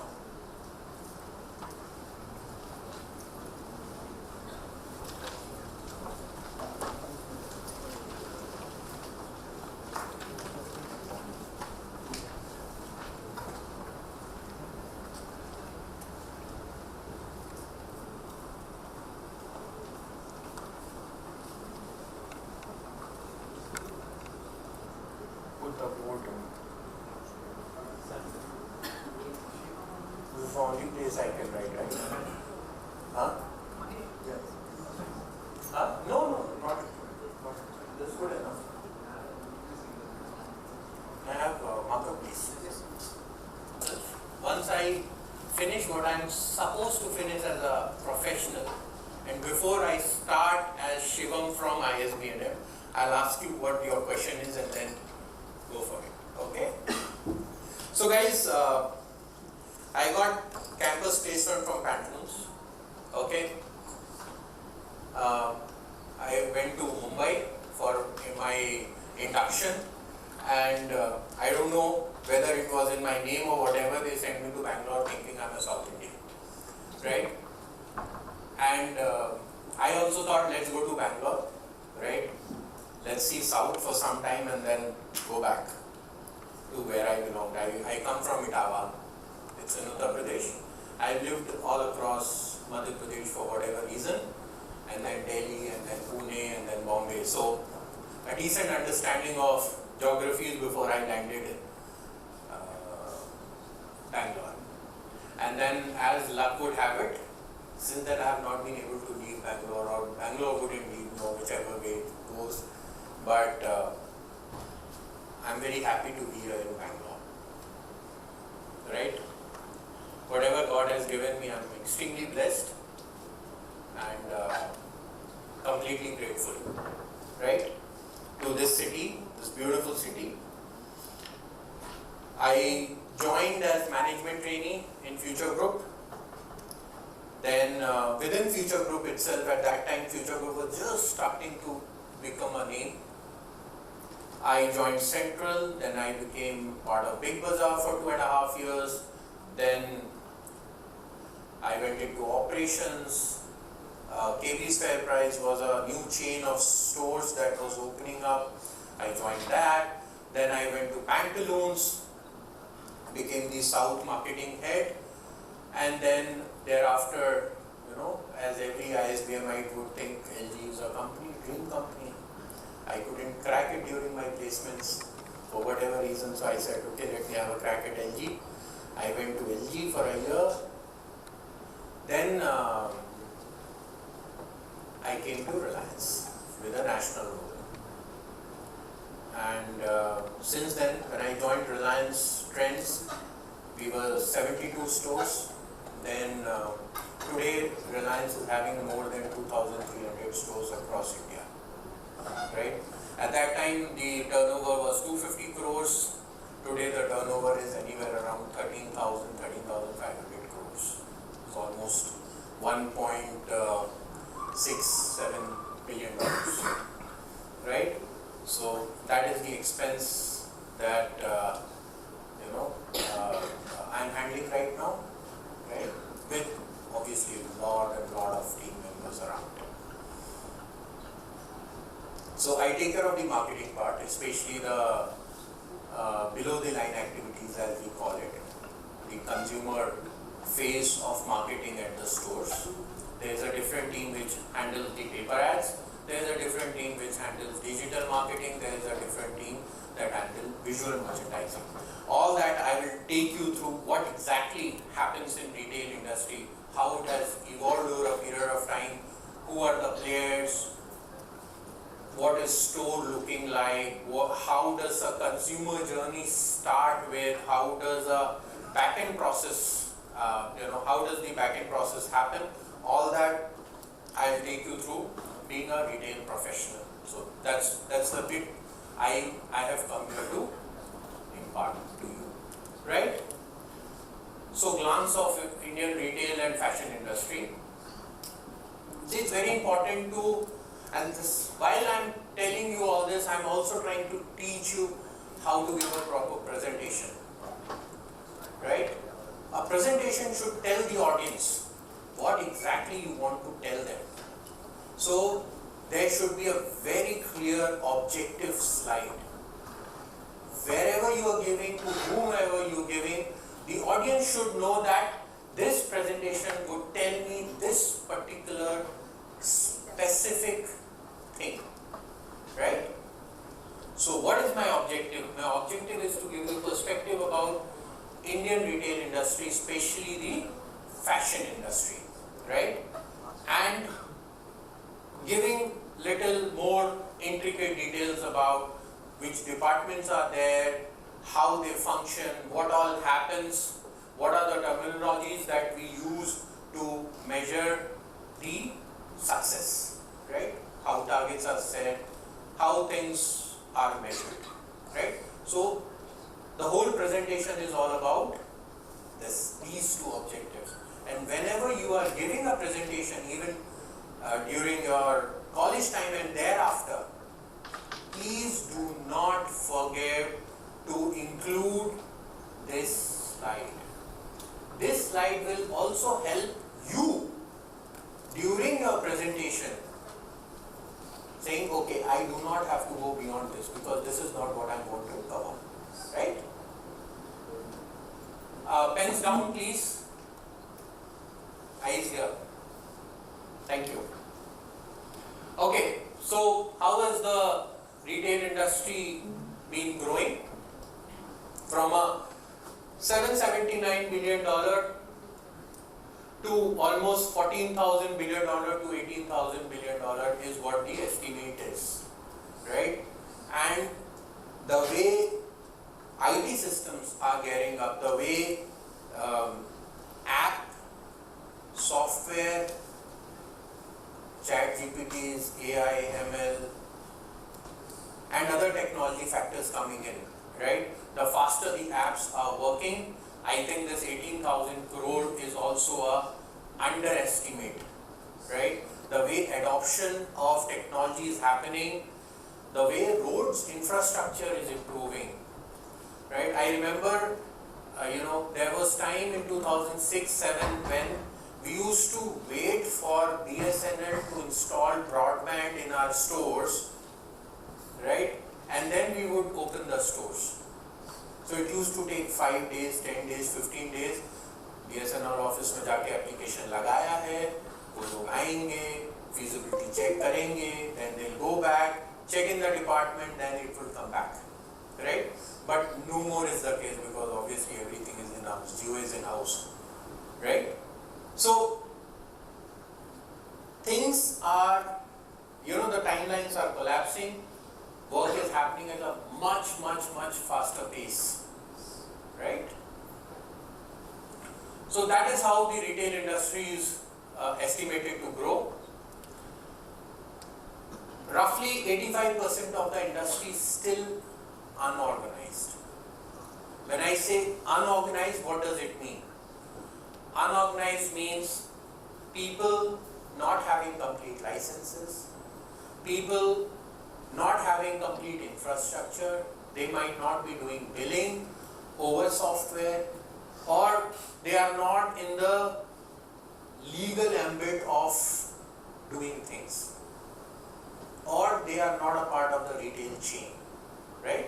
So unorganized would include your mom and pop stores as well, right? There may be one or two, say Benson supermarket, this or that, the local chains, Triveni supermarket, or somebody will open something like that.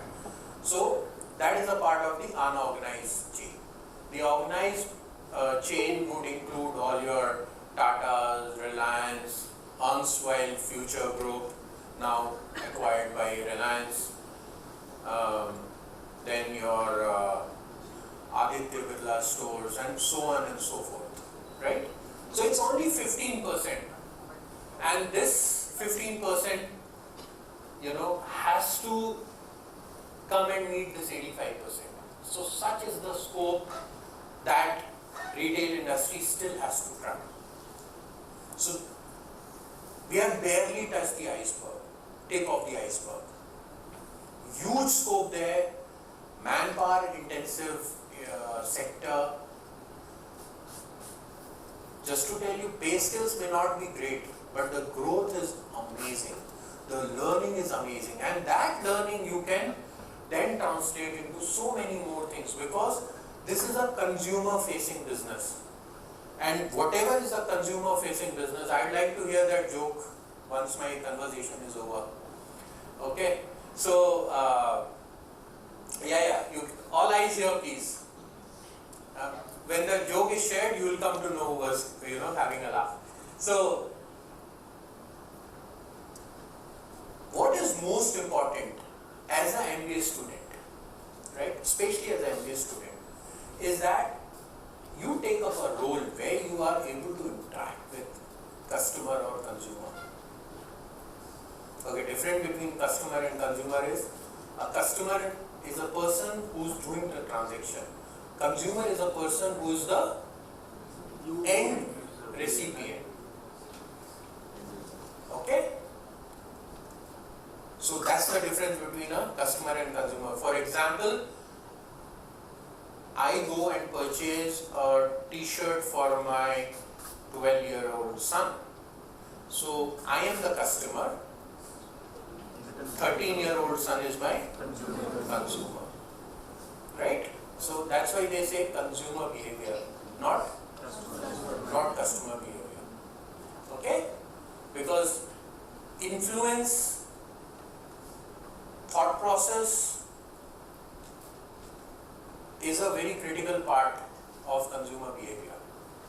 You guys will learn about it, so don't worry, But understanding your consumer and understanding your customer is as important, because the one who's paying is also as critical, right? You have to get money out of his pocket or from his phone, right?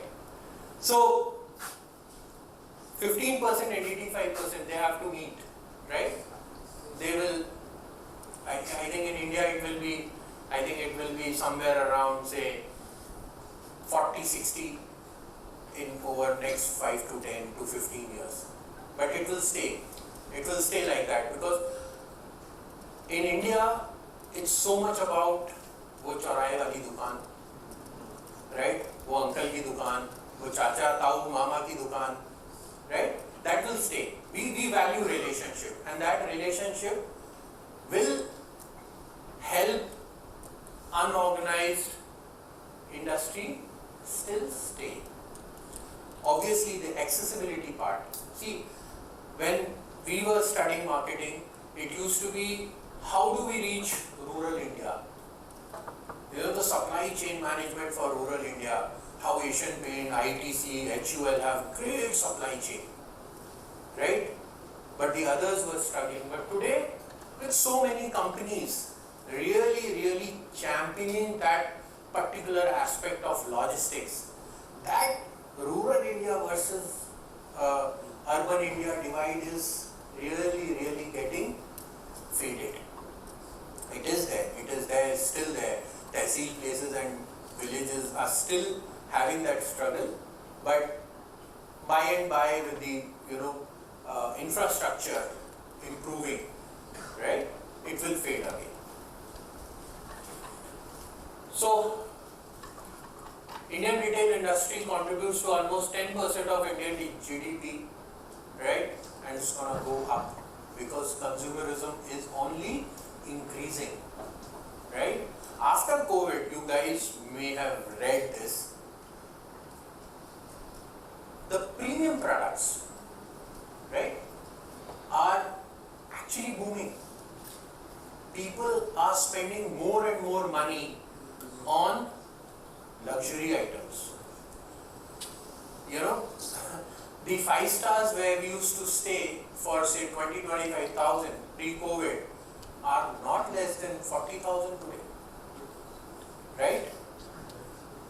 Airline tickets which used to be about 6,500 to Delhi from Bangalore are 8,000, 9,000, 10,000, right? And everything is going full. So what has happened? The value of money has really come down, right? Those who are economic students who have an understanding of inflation, the real inflation is here, right? WPIs and the CPIs, the other indexes may not be really showing you the value of money going down, but if you put inflation on luxury products, you will see the real value that has gone down, right? That's a food for thought for the economics students. Then your annual growth rate, compounded annual growth rate is 9%, which is very good. 9% CAGR is amazing. You go to any FMCG, you ask any FMCG guy what are the CAGRs they are looking at, right? They'll say 5%, 4%, 6%, right? This 9%, and even this I'm talking at an industry at large, right? In the luxury segment, this is almost 15 to 20%, right? And see, all these parameters just show this parameter just shows the scope of growth in this industry. And this industry will not be touched by ChatGPT. This is sheer hard work, donkey's work, right? Late night work and consumer facing slog work. Those who can survive this, grow like this, not over and beyond, grow like this, and then sit at the top, right? E-commerce and apparel, fashion industry is, it's at $75 billion in 22, which is expected to reach $108 billion, right? E-commerce, I'll give you an example. Ajio, which is a part of Reliance, I'm closely associated with Ajio. They closed at about 500 crores in 2019. In last 5 years, right? 5 years roughly, they took 10-fold jump. They'll be closing at about 5,000 crores. About. Right? Can you imagine? In 5 years, they used to come to us, as in trends in the within the trend Reliance family, and we used to tell customers that here's a coupon, you go and shop at Ajio. We used to give them customers on a platter, right?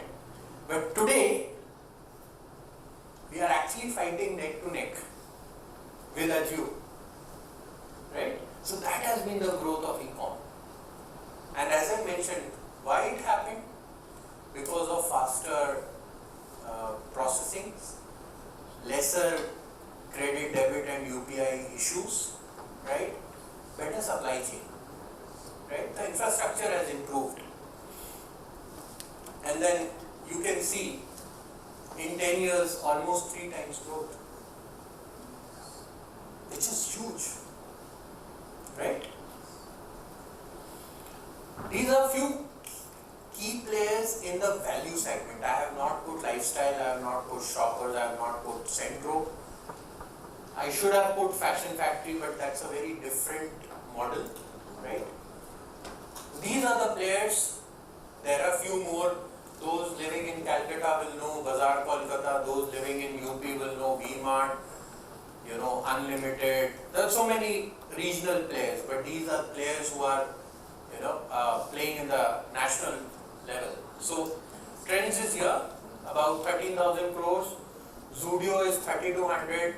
Reports are slightly conflicting. They say Zudio is about 5,000, 4,500 and all, right? Max is about 3,000, Pantaloons at 4,100, West Side is 4,650, right? That's the level of turnover that these guys are making. Others like Central, Fashion Factory, Shoppers, they are also at about 2,000 to 3,000 levels, right? One more thing, since we are talking about presentation skills, guys, it's very important that you put what you're talking about. Rupees crores. Most of the people, they'll say, okay, turnover 13,000. 13,000 what? Right? So it's very important that you express the numbers or the text correctly. The qualifiers have to be there. Okay? Like this average store size, square feet. Right? I could have said average store size and then, not say anything, but it could be square meters, it could be whatever. Right? So it's important to mention the unit that you are measuring with alongside it. See, these are very, very small tips for your presentation skills. Your presentation does not have to be a 20, 30, 40 slides. Nobody is looking at it. Your presentation has to be very crisp. It should stick. You should not have more than 2 to 3 objectives. Right? Having more than 2 to 3 objectives, that means your presentation will go all over the place. You will lose focus, and the moment you lose focus, your audience, whosoever it is, will lose interest. Right? So, keep the presentation very crisp, have couple of objectives, ensure that your measurement units are in place so that people are not scratching, ये square feet है, square inches है, square meters है, what are we talking about? If they start thinking about what is the number being said, right, they're gone. Any which ways, attention span has nosedived. Right? You know that, right? Why it has nosedived? Because of gaming? Instagram. I thought Netflix you would say. Okay. So, if you see Zudio 2016, absolutely new entrant, and they have taken the industry by storm. How many people have shopped in Zudio? Okay. Everybody. Okay. And in trends? At least I can go back happy. Okay, great. So, Trends opened its first store, Ambience Mall, Gurgaon in 2006. Zudio opens its first store in 2016. Max in 2006 in Indore. Pantaloons in Calcutta, 97. West Side in 98. Right? The number of stores as of March 24. 2300, 545, 510, 448 and 214. This slightly higher number, I didn't get the correct number. This is about 300 odd. Average square feet, store size 9,000 acres. So this is roughly the same except for Pantaloons and West Side. Right? They are kind of departmental store because they sell not just apparels but watches, footwear and colored cosmetics and other things, right? Any questions around? I'm just breezing through. Yeah.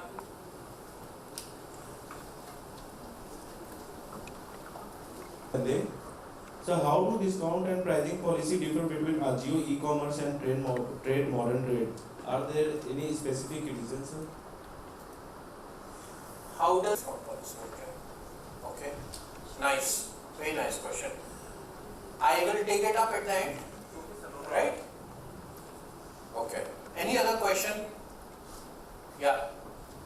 Sir, myself Vikas Kumar. So my question is, how do you plan to differentiate Reliance Trends as in Indian market, as there are many competition trends, Zudio, Max and Pantaloons? Wonderful. I have to disclose the board meeting discussion in that because that's the strategy part, that is also a strategy bit. Anything from this slide or the previous slide? Yeah? Well, sir, this is AJO sells luxury items and normal items. Actually, one of my friends, as I ordered luxury items, he paid the amount 20,000 Armani exchange. and he returned the product with the wrong product of a 200. And he got the money of 20,000 in his wallet, AGO wallet. How do you deal with it? How do I deal with it? Question, yeah. See, reverse logistics is actually a pain. So, those who are commerce students, you will know that you make a provision for either bad debts or some exigency, some provision where you know that this particular thing is a sunk thing, right?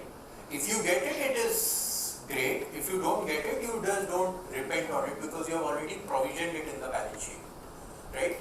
So reverse logistics, stuff like this, where he took 20,000 stuff and then returned whatever 200, is something which is a pain in e-com industry. And none of the e-com companies are actually making money because of this. The reverse logistics, the cost that company bears in bringing the stuff back from the customer, right, is actually a huge hole, is making a huge hole in the balance sheet, right? So they just bear with it because putting a person to check each and every parcel is a crazy situation, right? And what can you do? Maximum what you can do is backlist that customer, that's all. There is no other way you can really find out. I understand that this is a big loophole, but it is there. You got to live with it. In fact, when e-com actually started, 2008, 9, Flipkart started, 2012, 13, Amazon started, and that's when actually the market started showing up in the retail scenario. The boxes used to come back and they directly used to go into dumping yard, and from there it used to be sold to vendor because nobody had the time to open that. They still have some measuring units to understand whether the product that has come back is sellable, not sellable. So this is a dark side of e-com. You got to live with that situation, right? In the store, it is manageable because there are people who are receiving the products in the physical store. But with e-com, since everything is coming to particular place, the funnel, the convergence is huge. It's like Bangalore roads, right? Wherever you go, there are 5 roads coming in and one narrow road to take care of the whole 5 roads traffic, right? I hope I have told you the dark side of the business, right? And that doesn't mean that you guys get on to that practice, huh? Not a good practice.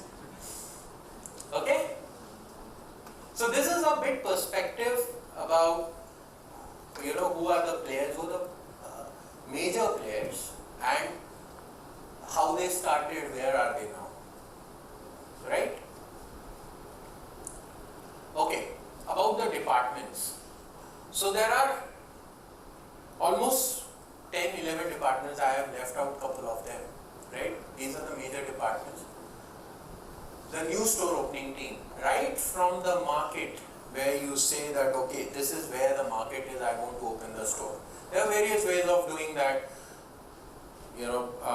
by checking out like Zudio, what Zudio did. They said, I want to open store wherever Trends is there because Trend customer is my customer. So one clear directive to Zudio guys was, wherever you find Trends, just go ahead and open the store. They were not afraid of taking on the competition because they already had their pricing strategy in place, right? They also had a very clear thought that students or just job entrant is the customer for me. So clarity about who your customer is will make your business very, very easy, right? that's how you find the location. For us, in trends, we had given a very clear directive that we want to be at every place which is above X population, right? And then the second store will come when we achieve a certain turnover in the first place. Number of kilometers has to be so much between the first and the second store. So 3-4 guiding principles that were given, and the new store team had to go and scout for the places. And once they do that, then negotiation with the landlord, then signing it up, getting the planogram made, and so much more happened. Once the store opening happens, operations takes over. So this team hands over the operations to the operations team, which is your sales team as we know it. Right? And these are the eventual people who run the show. Right? Now, the merchandise, the garments, the apparel that we call, is done by design team. First they have, you would have seen the sketches around, right? Some samples, small swatches. Some of you might have witnessed, one card with 5, 6, 7, pieces of cloth, right? Those are called swatches. So to understand the quality, what you want to put the garment on. So that is all design team. Buying and merchandising team basically goes out and says, okay, this is the quantity I want of this particular price point. That is your pricing strategy. You want to have an entrant price point and you want to have an exit price point. That is called the pricing barrier. I will not have anything lesser than say 199 in t-shirts. I do not want to have any t-shirt which is above say 699. Like Zudio has a pricing strategy, right? 99 to 599. Max has a pricing strategy, 299 to 599. In particular segments, t-shirts, shirts, pants, cargos, denims, so on and so forth, right? Then these guys, once they have this is called assortment planning, product selection, market trend analysis is also done, that this market does more cargos, their denim sells more, here softer material sells, here fashionable material sells, and all that, right? Then the sourcing team procures this material and gives order to the factories, gets it done, and then this sourcing team ensures that that material comes into the warehouse, right? Supply chain. Okay? And this supply chain then ensures that it reaches the store. Once it reaches the store, visual merchandising team ensure that the material is properly put in the racks. If you go into the store, you will see that there is certain price point material which is hanging in the browsers, as we say, those handrails and browsers. And there is certain merchandise which is folded onto the table, and there is certain merchandise which is displayed on the wall. Wall always has the highest price point. Why it has the highest price point? Huh? Yeah, go on. Yeah, that's right. So, because when you are putting anything on the wall, you get a full display of material, right? That's why you can show the styling and all. The folded merchandise are your lowest price point merchandise, right? Like 199, 299, 3, buy 3 for 249 or whatever. There, it is just some print somewhere where the people will just pick it up like, milk packets or bananas. This is my size, I take it and go. Right? So all your 599, 899, 1099, all that product will go onto the walls. So if you have to buy something for the party, where do you pick it up from? Walls. Right? Good, yeah. By the time I get out, I think you can come directly for campus. Huh? Okay. Then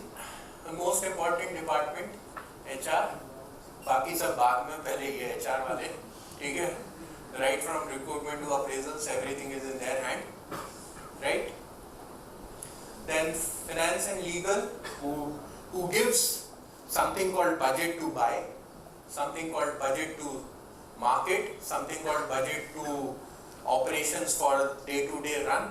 So they do all the budgeting exercise. And then obviously here is what I do, marketing, ensure that all the customers are coming.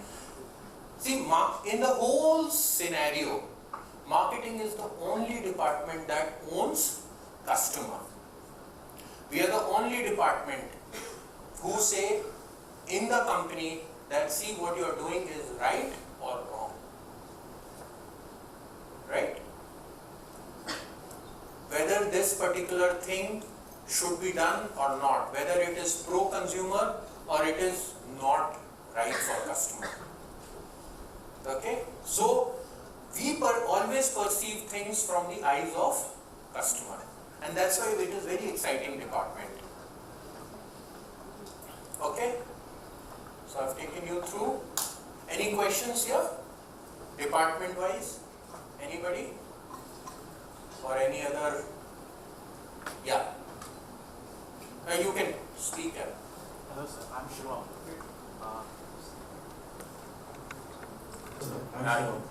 Generally in trends there are like a lot of brands. So some of the brands are quite popular and some of the brands are quite new. So like when you are providing it to the customers, how do you select the brands which you are going to display in the store? Yes. So your question is, how do you select brands? Like brands like what? You tell me, you name a few, then I'll tell you the answer, because there are two different set of brands. Like quality wise, and then there's budget wise brands, and you will be selecting. Okay. There will be all of them available in trends. Okay, okay. So how do you select? Okay. So, so these are all the brands. Now there are two sets of brands. One is a private label. Pardon my handwriting here. And there are external brands. External brands are all your Lee, Levi's, Sin, Monte Carlo, you know, and so many more, Peter England and whatever. Private label are what you do not get outside. Nestle, Avasa, then your Rio, Fig, Melange is a Max brand. So many more, right? Now, even Amante, Zivame, and so many, you know, we are buying brands by kgs, right? Not even dozens, right? So, these are two different set of brands, right? So, obviously, now we have come of age where people understand that, you know, this is a brand which is worth buying because it is in trends. Because trends is the mother brand, the umbrella brand, right? Everything else is a brand, but within that umbrella, within the family, right? And these are the brands which have a name in itself. They will have their own outlet. They are available in multi-brand outlets, right? So, depending on the situation of the store, say if the store is in, say, Bhopal, in a mall, I can put higher price point external brands because that's what people are looking for. Depending on, say, a Betia or a Mughal Sarai or say Trishur or some tier 2, tier 3, tier 4 city, I can go for Nestle Avasa, and within Nestle Avasa again we'll have price ranges. We'll have a very premium Nestle Avasa, we'll have not so premium, price point driven. So what is the demographics, what is the buying capacity of people over there? Depending on that, we do brand placement. But we always prefer to have our own brand because our margins are better. We want to entice advise customer to use this more than this. Is that clear, guy? Yes, sir. Yeah? Okay. Yes. Thanks. So this is a very laborious exercise. This is not something which is very easy to come by. Depending on my store size, depending on my buying capacity, right? The section size also increases or decreases, right? We have Q1, Q2, Q3. There are so many internal classifications, right? Now, what are the matrix on which we measure success, right? Every Monday blues, you guys have heard Monday blues? Why is it called Monday blues? There's nothing blue about Monday. It's actually Monday reds. Because whatever happens on the weekend, right? You are reviewed on that on Monday, right? So खून निकल रहा होता है. So these are some of the parameters on which we are measured. You know, we are asked, boss, footfall इतना target था, इतना deliver हुआ. Why did it happen? What are you going to do in the next week? See, retail is all about retail. Okay, difference between retail and brand is brand has 12 months, retail has 52 weeks.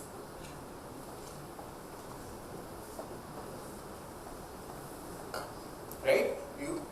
I work with LG, right? So in LG you will have 30 days to show your performance.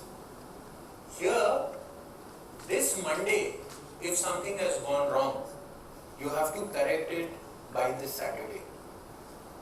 Because if you don't do this, your week is gone. Right? So every week, every day matters. Here you have 30 days to perform. Here you have 7 days. Right? So, this is a far tougher, though this eventually comes here only, because at the end of the day, everything, almost everything is sold through retail outlet, right? Except for the distribution business which is in the rural area. So, that particular thing is very critical aspect. If you'd seen, there was a held up for about 5 minutes. I was standing out because we did a Thursday on Thursday analysis, said, okay, these are the stores which have not grown. What am I going to do on Saturday, Sunday, which is tomorrow, to ensure these stores have better footfall? So, every minute, every hour, there is action happening in retail. You're pressed for action. Right?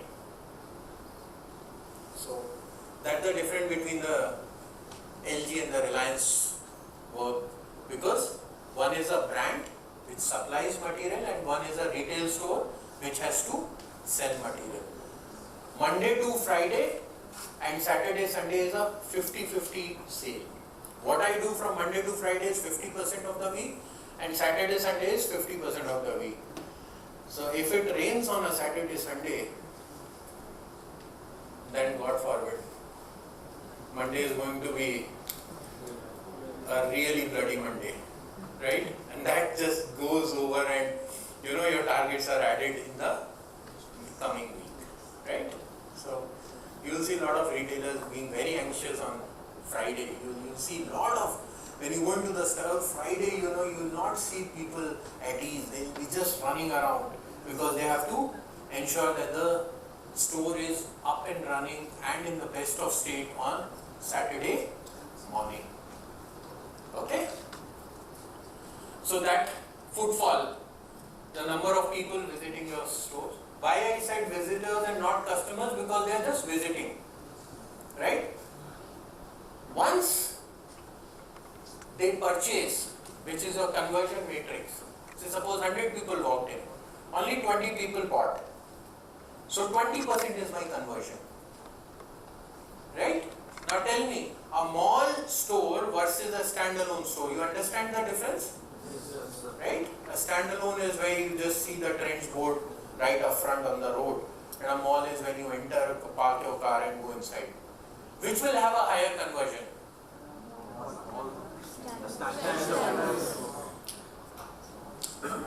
Mall stores will have higher walk-ins because there will be a lot of window shopping, right? But a standalone will have a higher conversion because customer has entered the store with the mindset of purchasing, right?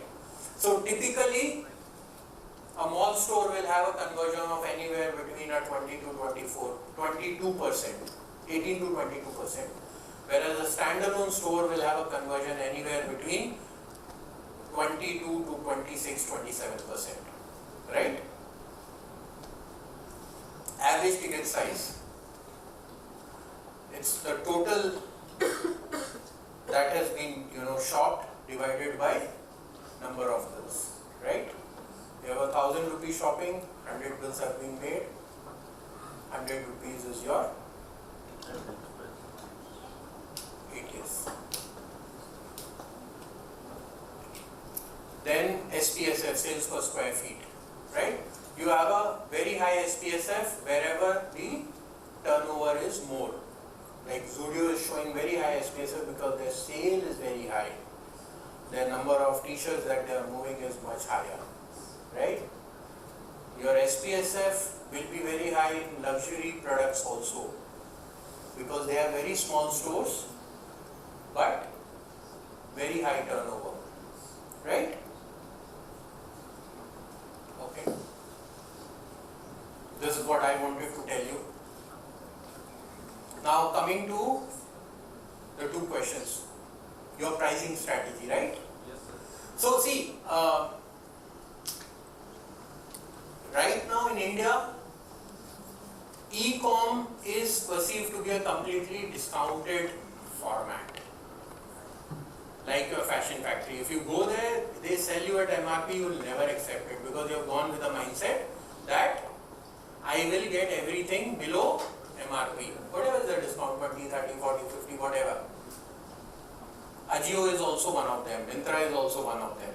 That's why they are trying to bring private label, more fashionable products so that people accept that, yeah, this is a brand, I have to buy it at MRP. Right? Whereas offline format is trying to sell everything on MRP. There is something called everyday low pricing. Like Zudio, they hardly discount.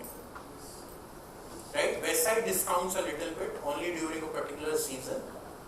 So that is called EDLP model, everyday low pricing model, like your Style Union, Zudio, Style Up, and so many Intune and so many entrants are there, right? Because their pricing is so low, right?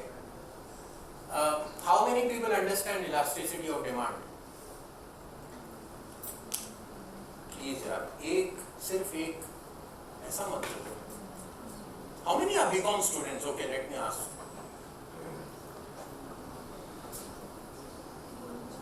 Guys, I'll tell you this. Straight arm or no arm, it doesn't matter because at the end of elasticity of demand is the most fundamental aspect of, be it consumer behavior or economics. It simply says one thing: pricing and demand. You need to learn this by heart. I will not get into elasticity of demand. Let the professor do their job. But believe me, if you need to be a good professional, you need to understand consumer behavior and economics. Economics is nothing but how people correlate with money, right? Accountancy is one thing. How people document money, that is accountancy. But how people correlate with money, what is the behavior? Economics is the fundamental thing. And Please read economics. You might be an engineering student, but if you want to get into market, any B2C or even B2B, please read economics. It's the most underrated subject, right? In Delhi University, okay, because I was there for some time, which is the hardest course to get? Economics. Because it is like the bedrock. 2 plus 2 is equal to 4. That's economics. Okay? So my strong advice, read economics. Done? Okay. Last 5 minutes. My life in ISB&M. Okay. It's been amazing. Absolutely, I didn't know what to do. I just knew one thing. In the first trimester, I had 100% attendance. Second trimester onwards, don't ask me. Okay? What is very important is, you should have a very clear objective. What have you come here for? Everybody could have said, and I am reiterating, don't waste money. You have landed here, please do it sincerely. Professors are there, exposure level is a different altitude, different paradigm. Do it. These are the best years. You will never have these years. Never, ever, ever again. Where you do not have any lafra of thinking about what's going to happen tomorrow, how this is going to happen, that is going to happen, how am I going to earn money, how my expenses being met. You don't have to think.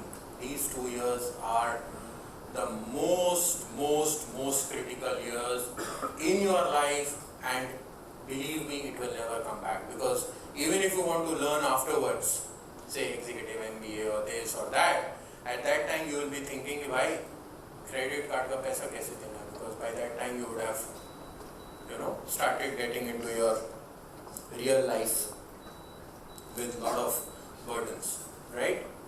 So please learn, right?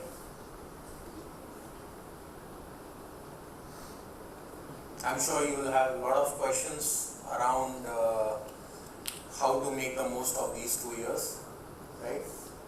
I will take few questions at the end. I need to take these 5-7 sentences which I have learned over a period of 20 years. Most of the startups, I'll give you this presentation. Don't worry, I'll give you this presentation, guys.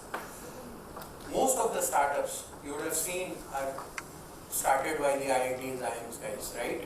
But what you may or may not have noticed, that those are friends. Why they are friends? Or why they started with friends? They're supposed to be competing against each other. Because in today's world, trust issues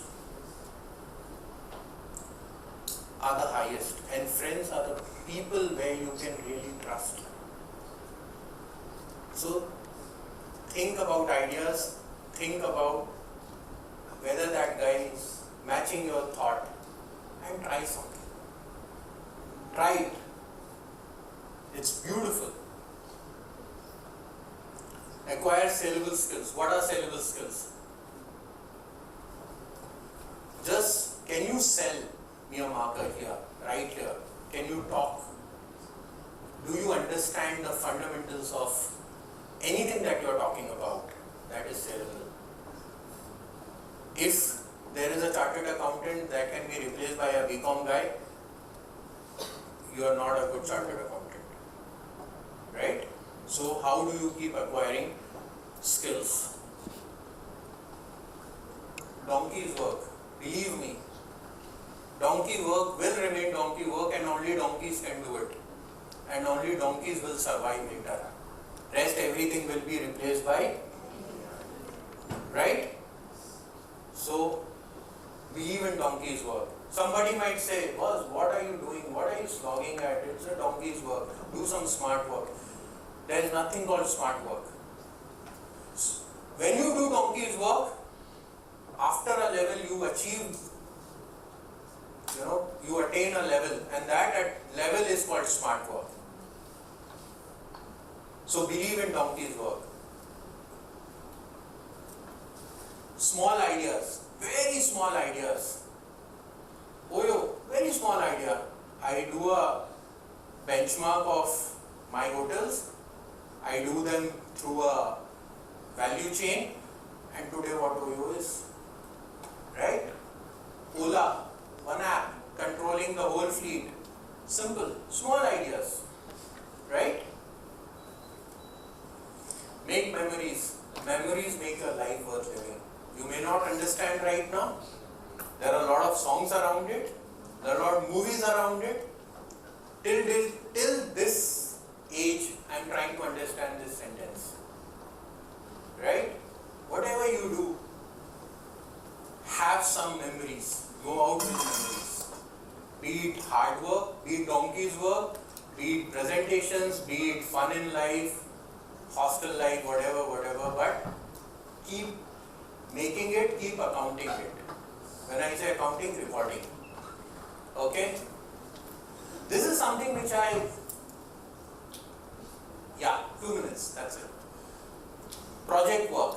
See guys, today it's very important that you keep on doing, be as close to corporate life as possible. Book is finished, you're not reading, it's just Instagram, mobile and things like that. So it's very important that you go very close to the corporate life. Go to Internshala, pick up projects. There are a lot of projects. You can do a lot of projects. Nobody is going to tell you, it is your own driven initiative. Okay? India is the place to be. Everything is under recession. Europe, gone. Right? US, slowly sinking. Look at the fight between Trump and Biden. Right? They are going to be the president who doesn't even know whether, who's going to finish the term. Right? Get inspired every day. Inspiration doesn't live. Get inspired. Right? This is something which everybody tells you. Okay. Thanks so much for listening this out. I know I have exceeded my time. That's what marketing guys do. Right? So, I'll take the blame.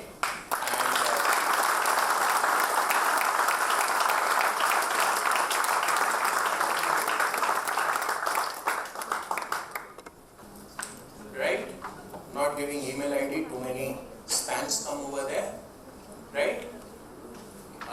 Thank you, and I wish you all the best. Right? Thank you so much for bearing with me. I know you have been giving me warnings.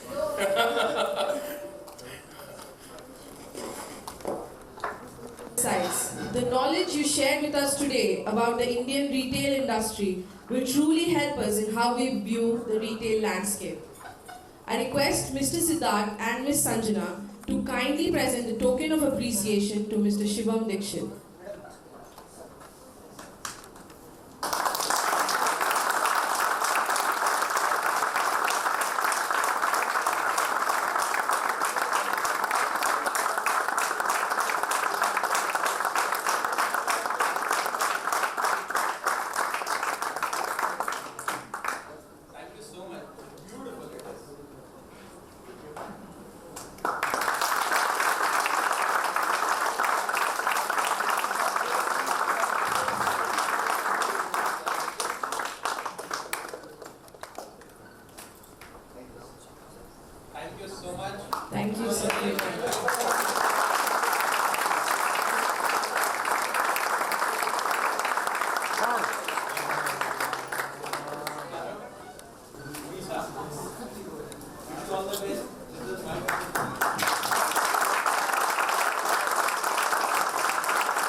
guest, Ms. Kalyani Kasra, a notable alumnus of the International School of Business and Media, hailing from the batch 2005-2007.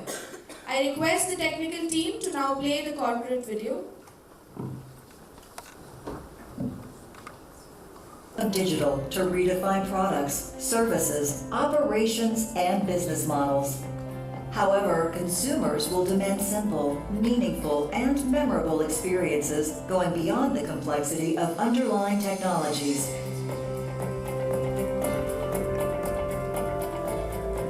We at Tata Elxsi bring together human-centered design with deep domain expertise and the power of digital to help brands and businesses reimagine products and services for great customer experiences and exceptional business outcomes. Over 30 years of working with global leaders, this is complemented by global partnerships that enable access to specialized technologies and ecosystems. We bring these together to help global brands realize their vision of transforming products and services to create experiences of the future. The future, powered by digital and technology, offers a whole new world of opportunities. Let's reimagine the future together.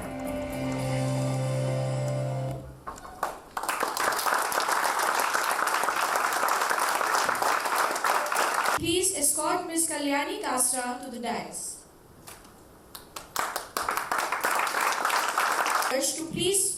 To present Ms. Kalyani with a floral bouquet.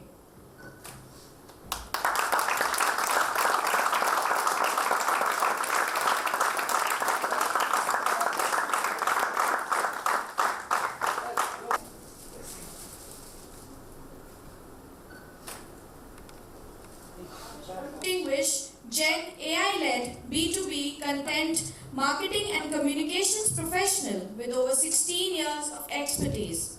She holds a robust educational background, including a specialization in digital communication and media from SVKM's NMIMS in 2018. Prior to this, she completed her studies in media management, corporate communications, advertising and marketing at the International School of Business and Media. Ms. Kalyani Kasra's career journey is marked by her impactful tenure at Tata Elxsi, where she led the marketing and communications for the design, innovation and visualization practice for nearly a decade. Currently serving as lead of brand and digital content strategy at Tata Elxsi. Ms. Kalyani continues to excel in developing and executing global content strategies. She implements omni-channel approaches to disseminate compelling thought leadership, content tailored to key revenue-driving sectors. Throughout her career, Ms. Kalyani has demonstrated a strong commitment to excellence in digital content creation, project management, thought leadership, and data analytics. Ms. Kalyani's achievements includes significantly increasing organic web traffic and lead generation through targeted content campaigns, thereby enhancing conversion rates and contributing to the overall success of Tata Elxsi.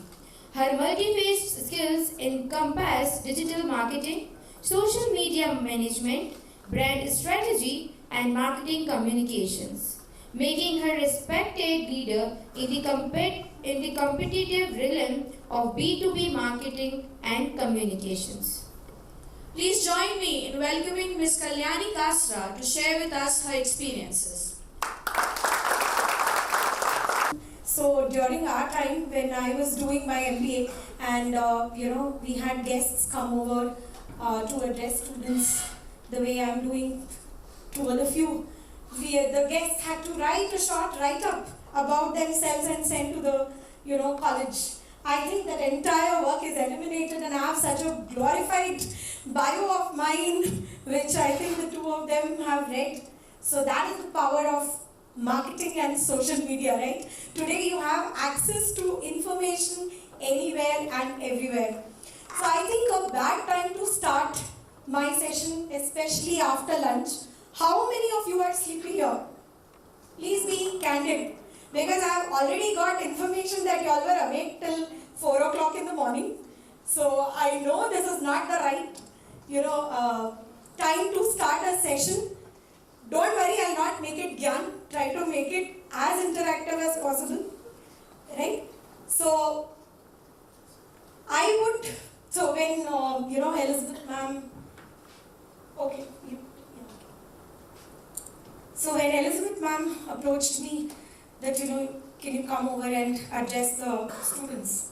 I think it was a nostalgia of memories because, after 17 years, I am again stepping into the academic, space, right? Completely was into corporate, then again, my own personal commitments. So this, again, is taking me back to, where I started. So, I have done my media management from the Pune campus, ISB&M Pune. It was a beautiful campus, great learning. I'm seeing this campus for the first time, but must say, very close to nature. I do understand distance, but learning matters, right? So I think that's what all of you should keep in mind in these 2 years of your rigorous work and learning adventure. So this is a topic that's close to my heart, and I think it is trending. So I thought, why not pick up a theme and try to connect with all of you. Try to make it as simple as possible. Please raise your hand. We can take questions. I don't want it to be like a typical, presentation kind of thing where only I do the talking and you all just listen. Half of you will fall off to sleep. So I want it to be very interactive. Please stop me if you have any doubts, any queries, because I'm sure many of you will have a lot of uncertain questions which I'll try to address to the extent of my capacity. So how many of you out here think that AI is going to transform HR, marketing, finance?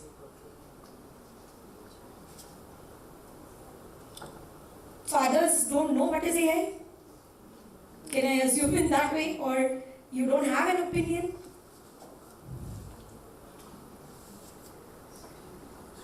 Great, I can see some more hands coming up.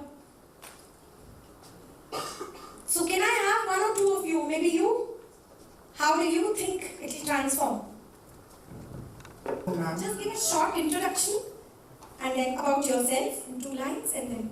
Good afternoon, ma'am. My name is Harsh and I'm from Faridabad, Haryana. I think AI can do repeated tasks very efficiently and it will replace. It will replace humans. It will, in certain tasks, it will replace humans. Okay, so you're fearing AI or you're ready for the revolution? I'm ready for the revolution. Rather, my thought is that mostly regarding marketing and finance. Both are led by data management. So whatever we use data for analytics and all, AI will be replacing them. AI does data management better than humans. It can handle a lot of data altogether at a small time. Good afternoon, ma'am. I am Manisha. I think that AI will take over some part of marketing and finance, but AI will not take over the human resource management. It's for the people to think about them emotionally or about their career. So I think AI will not have to do all that things. Why there's no emotion in marketing? Like in human resource, we will think for the people in our company, colleagues like that. So just to add on to this, you can use AI, in fact Gen AI, in a very effective way to do proper profile search. So if an organization is recruiting, they can use Gen AI to exactly get the kind of profiles they want. Right? So there's a way that you can use. Okay. So now I'll get back to my presentation. 3 minutes. After that, I want to ask questions. Make it interactive. Please ask questions whenever you have any doubts. Okay, any doubts, because I'm sure you will have. Okay, because the topic is like this. Okay.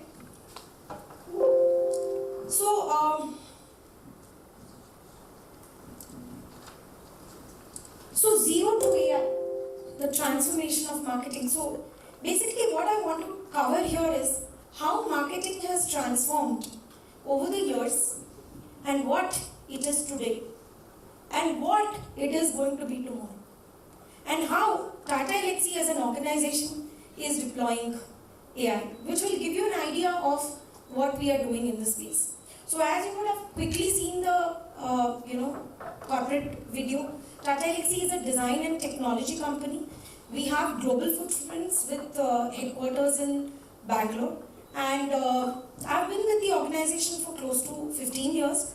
And when I joined campus from ISB&M, I took up Aditya Birla Retail, which is a completely B2C sector. It's a retail. That time, organized retail was just catching up. So I joined their corporate communications team way back in 2007 and worked there for two years. And post that, I came here and joined Tata Elxsi, which is a completely B2C, B2B company. So what I'm doing is B2B marketing. So marketing also has different phases, and the way you approach B2C to the way you approach B2C is very different. Okay, so changing phases of marketing, a quick look. So when you started with marketing, right at the beginning, how did people approach marketing? Any guesses? What marketing meant to you? Yes, please.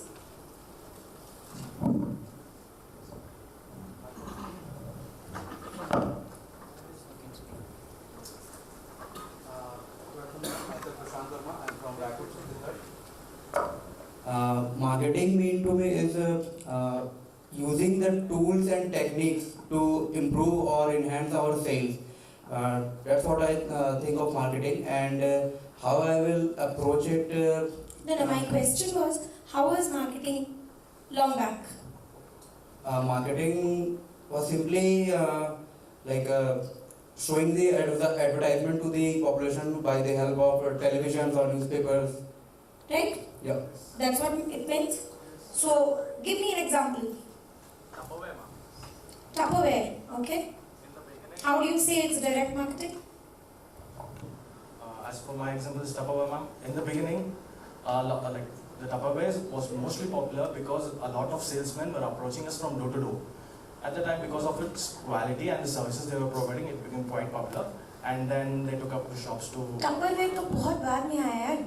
Even your simple bread wala or your a small in small towns, I don't know, somebody is saying Raipur, somebody is saying you have seen people in a small cycle coming in to sell cakes or even lollipops or ice creams. That was also direct marketing. After Tupperware बहुत देर होगा, ठीक है? So then came mass marketing. Can you give me an example of mass marketing? Television. Okay, television में, for example.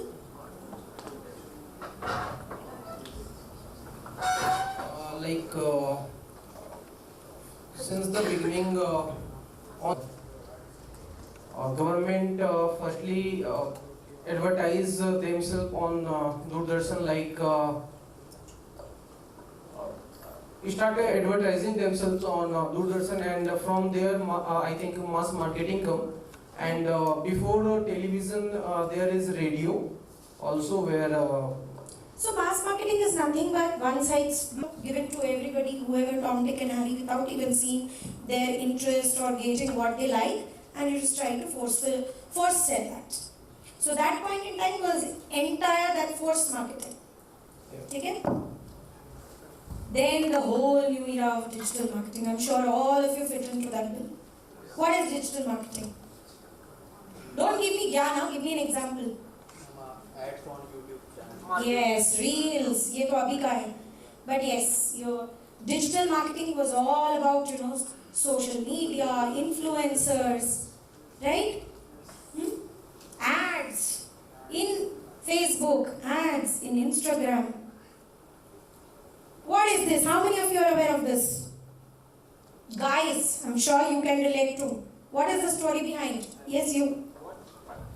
What is the story behind this? Can you share with your folks? And watch cricket too much, and IPL is like Indian festival, and if all companies advertise their products in IPL, and the logo of companies also feature in t-shirts of all players. Okay, so there's a very interesting case, huh? If you are some of you are future marketers out here, you should know this story. That's Jio versus Hotstar. Correct. What is the story behind? How many people have clicked your ads? Right? So, now I start with this. This is the new paradigm. How many of you are ready for it? How many of you fear it? What is your fear? Job नहीं मिलेगा 2 साल बाद? Invasion of privacy. Perfect. Biggest hindrance. Nearly 2 in 3 marketers said 1.5 years back that they fear AI will replace their jobs in the next 5 years. 3 in 4 say AI tools will impact their pay. But do you think, is it really so? 10 lakh दिया है ISB&M को, मिलेगा मुझे placement? उतना तो मिलना चाहिए salary. किसको क्वेश्चंस आ रहे अभी ये?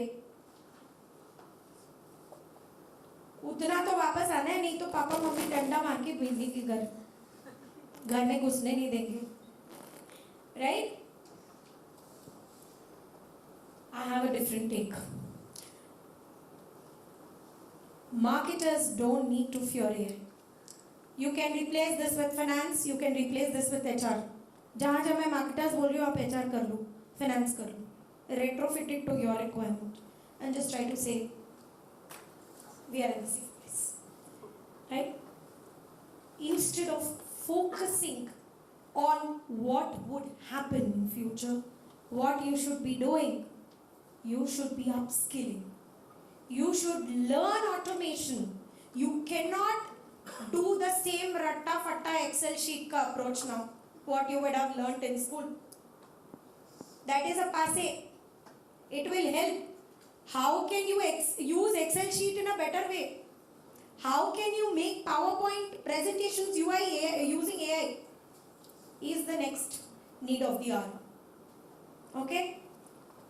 Use AI tools to increase your productivity. That doesn't mean simply rely on GPT and pass your 2 years.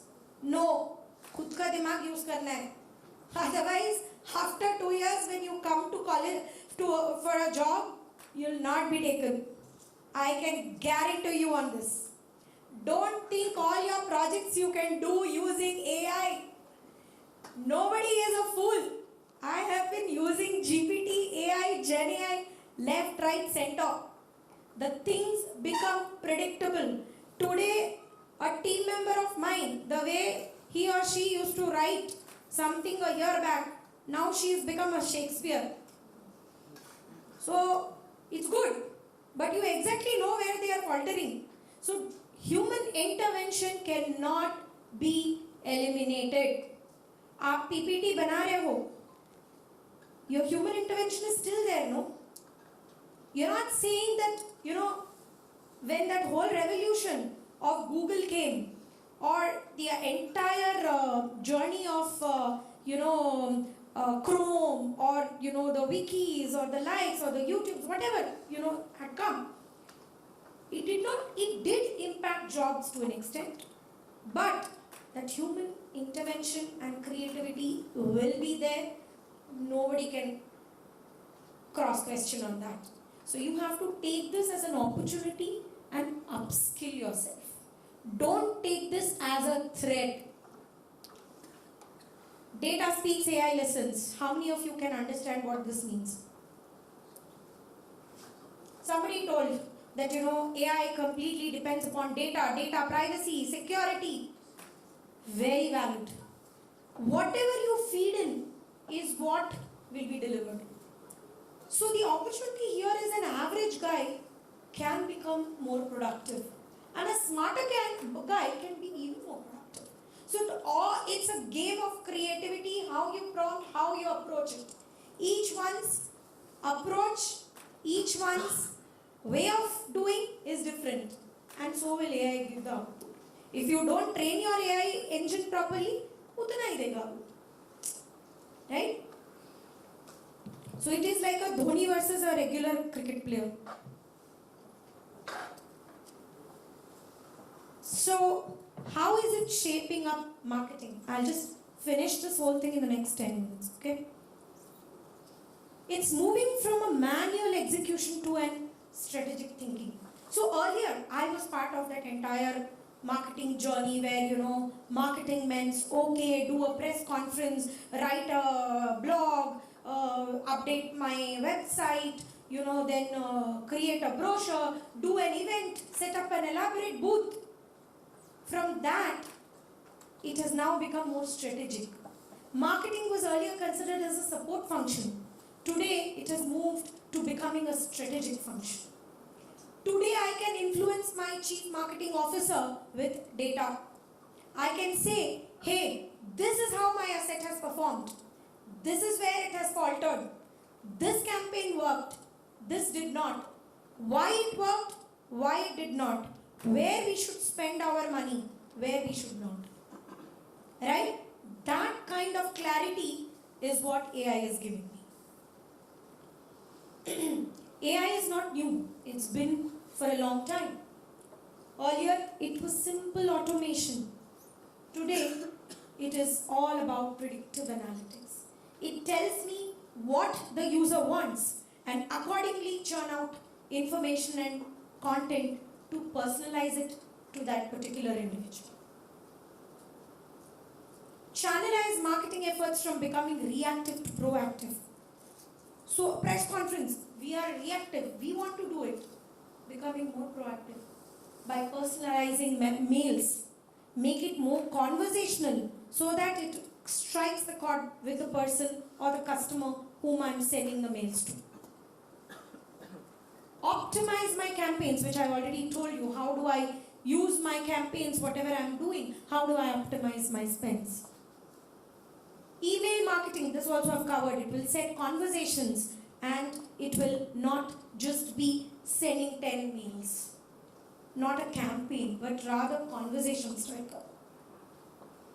It will help me give understanding about real-time engagement and insights and accordingly retrofit the information to whoever wants.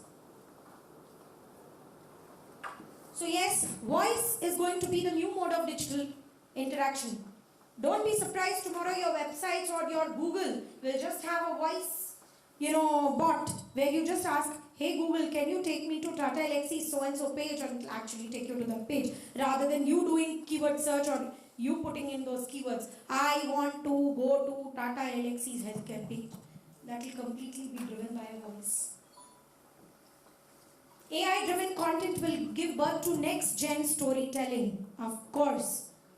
Chatbots will pave the way for more meaningful content, more conversational. You're seeing already that's happening, right? Gen AI can help develop scalable content and repurpose. So in marketing, remember, key rule, repurpose, repurpose, repurpose. एक चीज जो आपने बनाया उसको 10 चीज में आप कैसे यूज करोगे? Don't sit and create new stuff. एक ही चीज को how do you present it in new ways? Yeah, I don't know whether you guys are understanding. I can't see any questions. Very silent group. I thought the topic 1001 questions I'll be bombarded, but I can't see that happening. Are organizations doing enough to take up this wave of change? How at Tata Elxsi. I'll just quickly run this past. We are observing two trends. So for all of you who are fearing, this is what we are doing, right?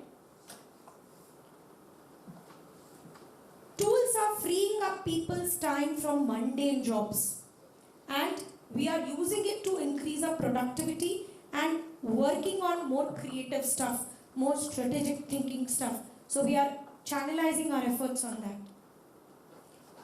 We are looking at AI to augment human capabilities and not replace them. And how we are doing that as an organization? We are training the workforce in two levels. So you have the tech people, non-tech people. How do we do that? And even in non-tech also you can have their own way of applying tech, right? AI for everyone. How do you use AI? An engineer or a designer, how can he use AI to create more iterative designs to increase productivity? Or as a marketer, can I convert my white paper into a short 300-word blog? Or can I use AI to create this blog or a webinar of 1 hour into quick 30-second short snackable reels? Right? So that's how I'm going to improve my productivity and efficiency.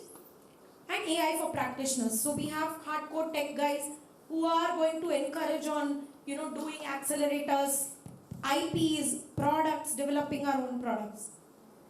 So this is the marketing tech stack that we use. So typically in a marketing journey, you have the discover phase, which is research. So in a B2B context, we want to know, for example, in TCS or say, for example, in Toyota, who is the chief technology officer. We might use something like a Zoom info to get the complete org chart. And accordingly target the right audience, right? Then you will have things like SEMrush. How many of you have heard about SEMrush? Okay, so SEMrush is again a keywords management tool and a SEO tool, right? So we use that a lot for topic generation. For example, what is it that our competition writing in, say, healthcare, and what is it that we can counter with? So that kind of intelligence it can give. Then HubSpot is our CRM tool that we use. So it gives us beautiful analytics and data of if a mail is sent, how many people have engaged with my mail, who has clicked my mail, what should I next be following up as a counter to that. So those kind of entire clarity it gives. Then we definitely attract through HubSpot and Teams, but measure. So finally, marketing is all about data today. So how do we measure the campaign? So we definitely see insights, even a simple thing like a website. We want to see certain page of our website. How many people from US market, which is our key focus, how many people not Amjad, but our customers. How many of our customers has actually gone to that page? And if they have gone, why did they leave the page in a certain, in a certain section or certain area? What can be done to further improvise? So those kind of data. Then definitely we are using this for a chatbot, GPT as a chatbot.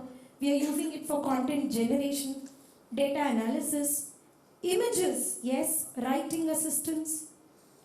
So text to image, voice to voice, text to voice. Then yes, we are using, how do you use, we are using Canva's AI tool for social media posts. Instead of we searching manually what post image should go, we are using this. Tools with AI features, how do you collaborate? So HubSpot has this content assistant tool, plus you have a chat. So through HubSpot you can actually do like a chatbot and direct interaction to understand what are your problems and how to address, in terms of analytics or anything.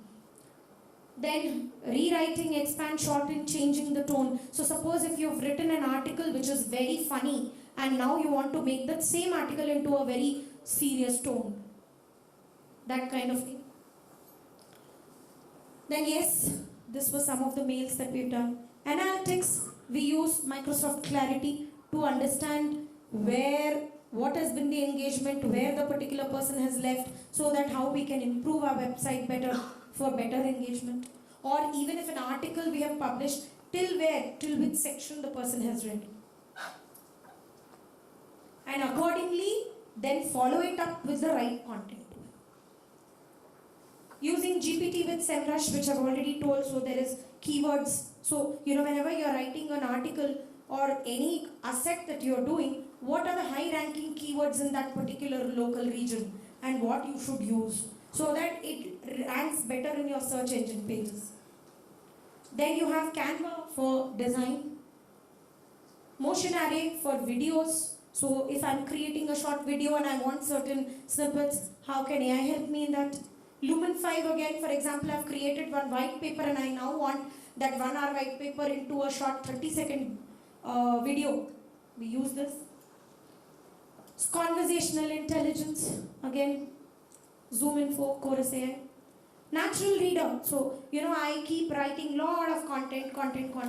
And people, my team members, when they give me content to review, it becomes a pain. What do? I have 1001 pages to see. So what do? Instead of manual, I just put in this natural reader and some AI bot reads the article for me. Right? And then I know where the mistake is and how I can improvise. Video generation, pictures. So from marketing chiefs to customer champions, today it's not hard selling won't help. It's all about personalization, how you can connect to that person. Don't bug the person. Okay? So how can marketing chiefs become customer champions? How chief marketing officers will become obsolete or they will become old school if they do not upskill to the AI revolution. I think you should encourage continuous experimentation and learning. So for all of you who fear, first learn. Upskill yourself. Otherwise, we will become redundant. So it is the same like how the whole Google revolution came, right? Everybody have to take that up. So the typewriters and that entire era vanished. And we all went into this. Then it became another revolution of short reels, Insta, this, that and all. Now it is all here. Right? Identify and define use cases. So this I will tell you how. How, the faculty as well as you all should do this. Closely work with IT and data science teams. So this is for an organization, MC. Takeaways for you, all of you. Academic institutions should identify use cases and experiment in live and practical projects. So we have a bunch of interns who have come this time from BITS Pilani. They are doing their MBA. So we have got some 15 of them. And we identified a list of use cases and they're all data analytics students who are working on hardcore AI projects for marketing. Right? So identify your use cases. I think even as teachers and faculty, the projects should be given to the students based on the use case identification. Right? So for example, you can even use Gen AI in order to find who are your alumni and which companies they are working with and accordingly connect with them for future placements. That could be one use case. Right? Incorporate predictive analytics, videos, developments and storytelling in marketing. I think it's not just in marketing but HR as well as finance as well. Because I think that communication is the way you communicate, the way you present yourself as a management student is very, very, very critical. The biggest gap, I can tell this very confidently, the biggest gap that today I can see in the kind of outputs that we get from colleges is students' lack of communication skills and lack of commitment. MBA doesn't just mean a degree in hand where you'll earn lakhs of rupees. That commitment is important and your sense of responsibility is important. So upskill, present yourself confidently, work on your communication skills, work on how you present yourself. Hackathons and case study, I think that is something that finance hackathon, HR hackathon, marketing hackathons should be there. Collaborate with cross-functional teams and departments. So for example, how can a corporate cell engage with a placement cell and work together? How can the students of finance team work along with the finance department of the college to work on AI solutions? So that will give them live project experience rather than just doing theory. Form an AI task force in the college. I think that's a very strong recommendation. I'll take this to Jairam and PK sir as well. So form a task force in the college, because until unless there is a core team which consists of different diverse groups who lead this, it will not help. Thank you. That's all I have.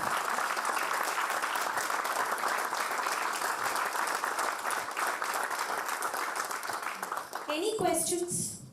Any doubts? I can take 5 questions. Yes, please.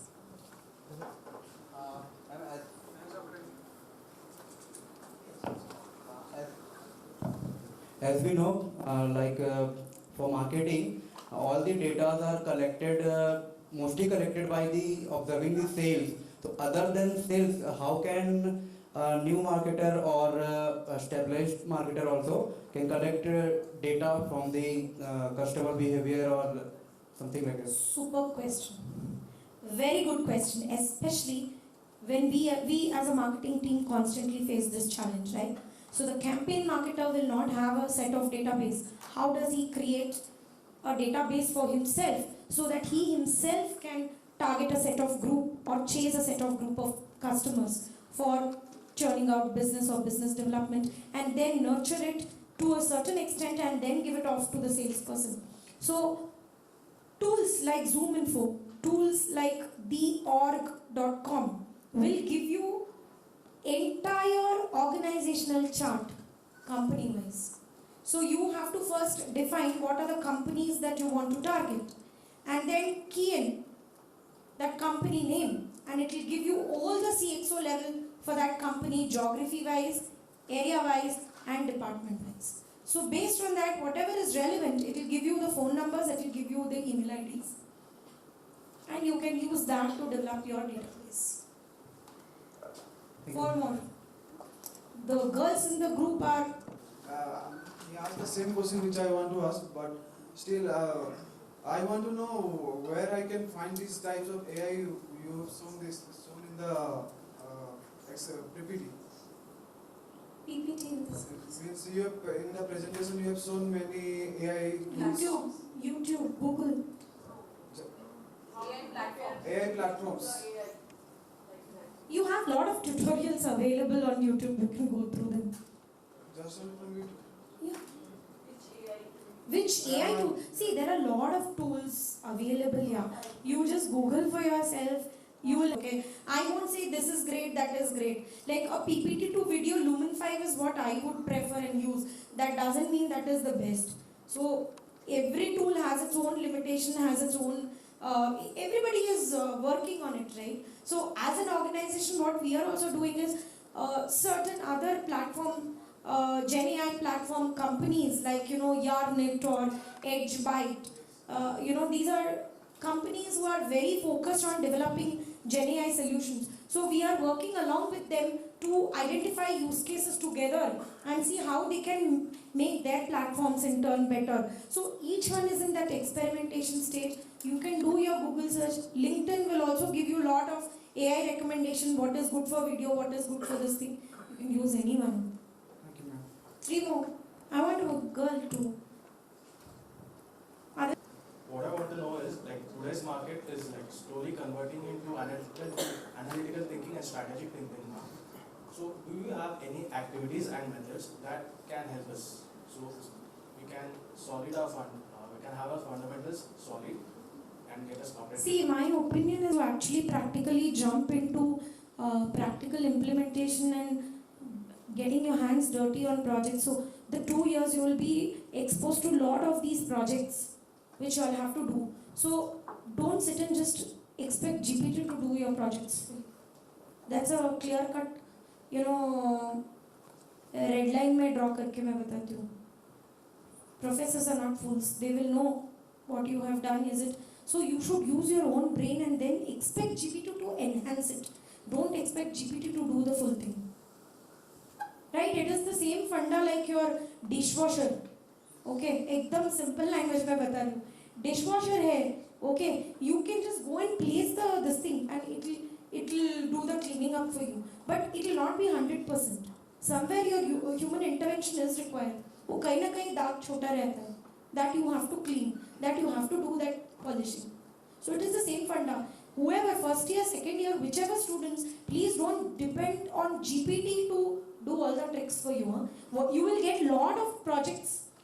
If you do, it is very predictable. I don't know the second year whether you all have used GPT to translate, because I have an 11-year-old girl. She didn't even know what GPT is, and I use the enterprise version. So I have very access to all the features. So one day I just curious mind. So I just told her, come, I'll show you something. So each day I try to teach her something new. So I just came, okay.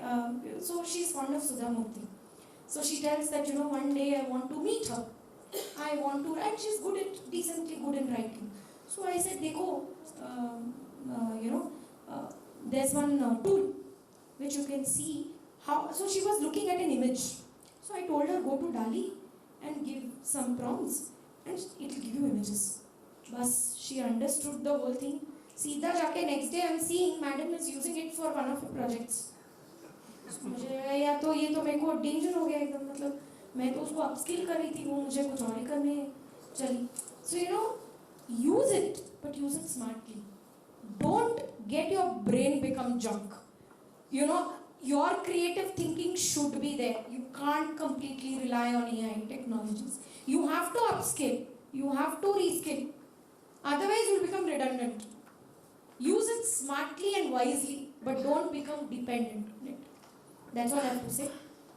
Yeah, last. Prompt engineering, how we feed data in it, how we give instruction to it. Correct. That's what I said. No, data speaks, AI listens. Ma'am, as a marketing, as I have I have marketing as a major specialization. I want to know some of the major AI tools which we have to master in it. We should have to master in it to work in the market, like in the future. You have 2 years. Your teachers will definitely. I'm sure they are well equipped to train you on that. So definitely things like presentations, how you can use AI for presentations, video making, your entire project, your content enhancement, not content development completely, but enhancing it you can use. Also, beautifying it, definitely using tools you can do, right? How you can use videos to communicate your stories. So what all AI tools can you use to create the project into a video format and then sell to the audience? Could be some of this thing, but I think those use cases and all your teachers would have defined, and I won't say that. I think you will be able to do while you are going through the 2 years course, because there will be several this thing. But till the time you don't do your hands dirty on projects, take your internships seriously, because I'm sure most of you who have interned here would have got a flavor of what corporate life is, and you would have understood. Till the time you don't practically implement it, Kotler books will not help you become a Kotler. Okay, thank you so much. Thank you.